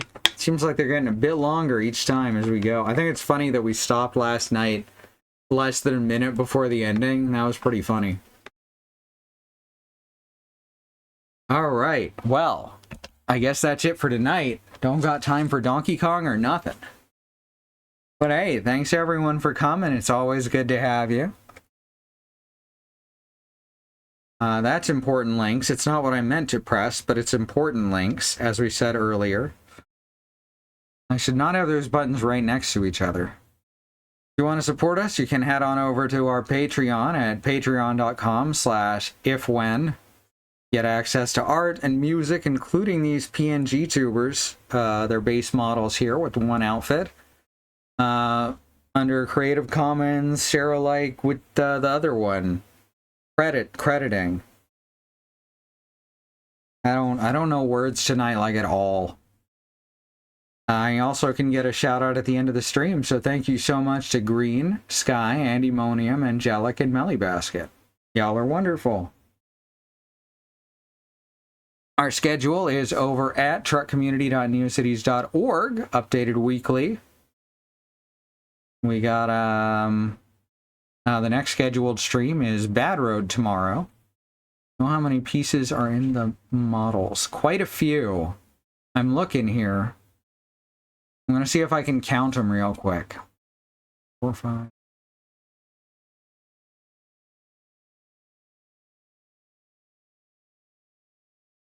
A lot. Well over 20.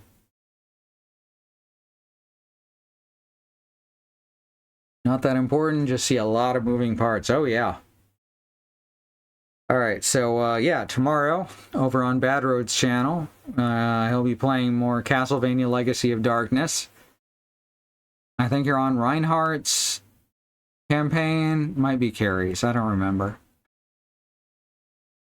But anyway, into the second half in any case. Reinhardt, alright.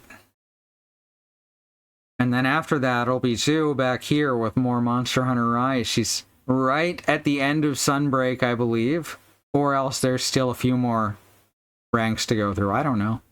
You know? Just continuing through the hard part of Sunbreak in any case.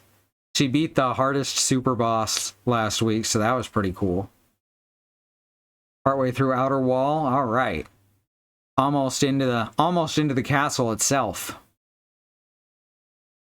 Alright, let's see. Now we got our YouTube channel for the VODs over at... Oh, I hit the wrong button the first time. That's the schedule. This is the VODs. There we go. So, thank you to... Oh, my brain really is fried. Yeah, you can head on over to youtube.com/adifwenvod if you want to see our VODs, which is, you know, our streams turned into video form that you can watch on demand. That's why they call it that.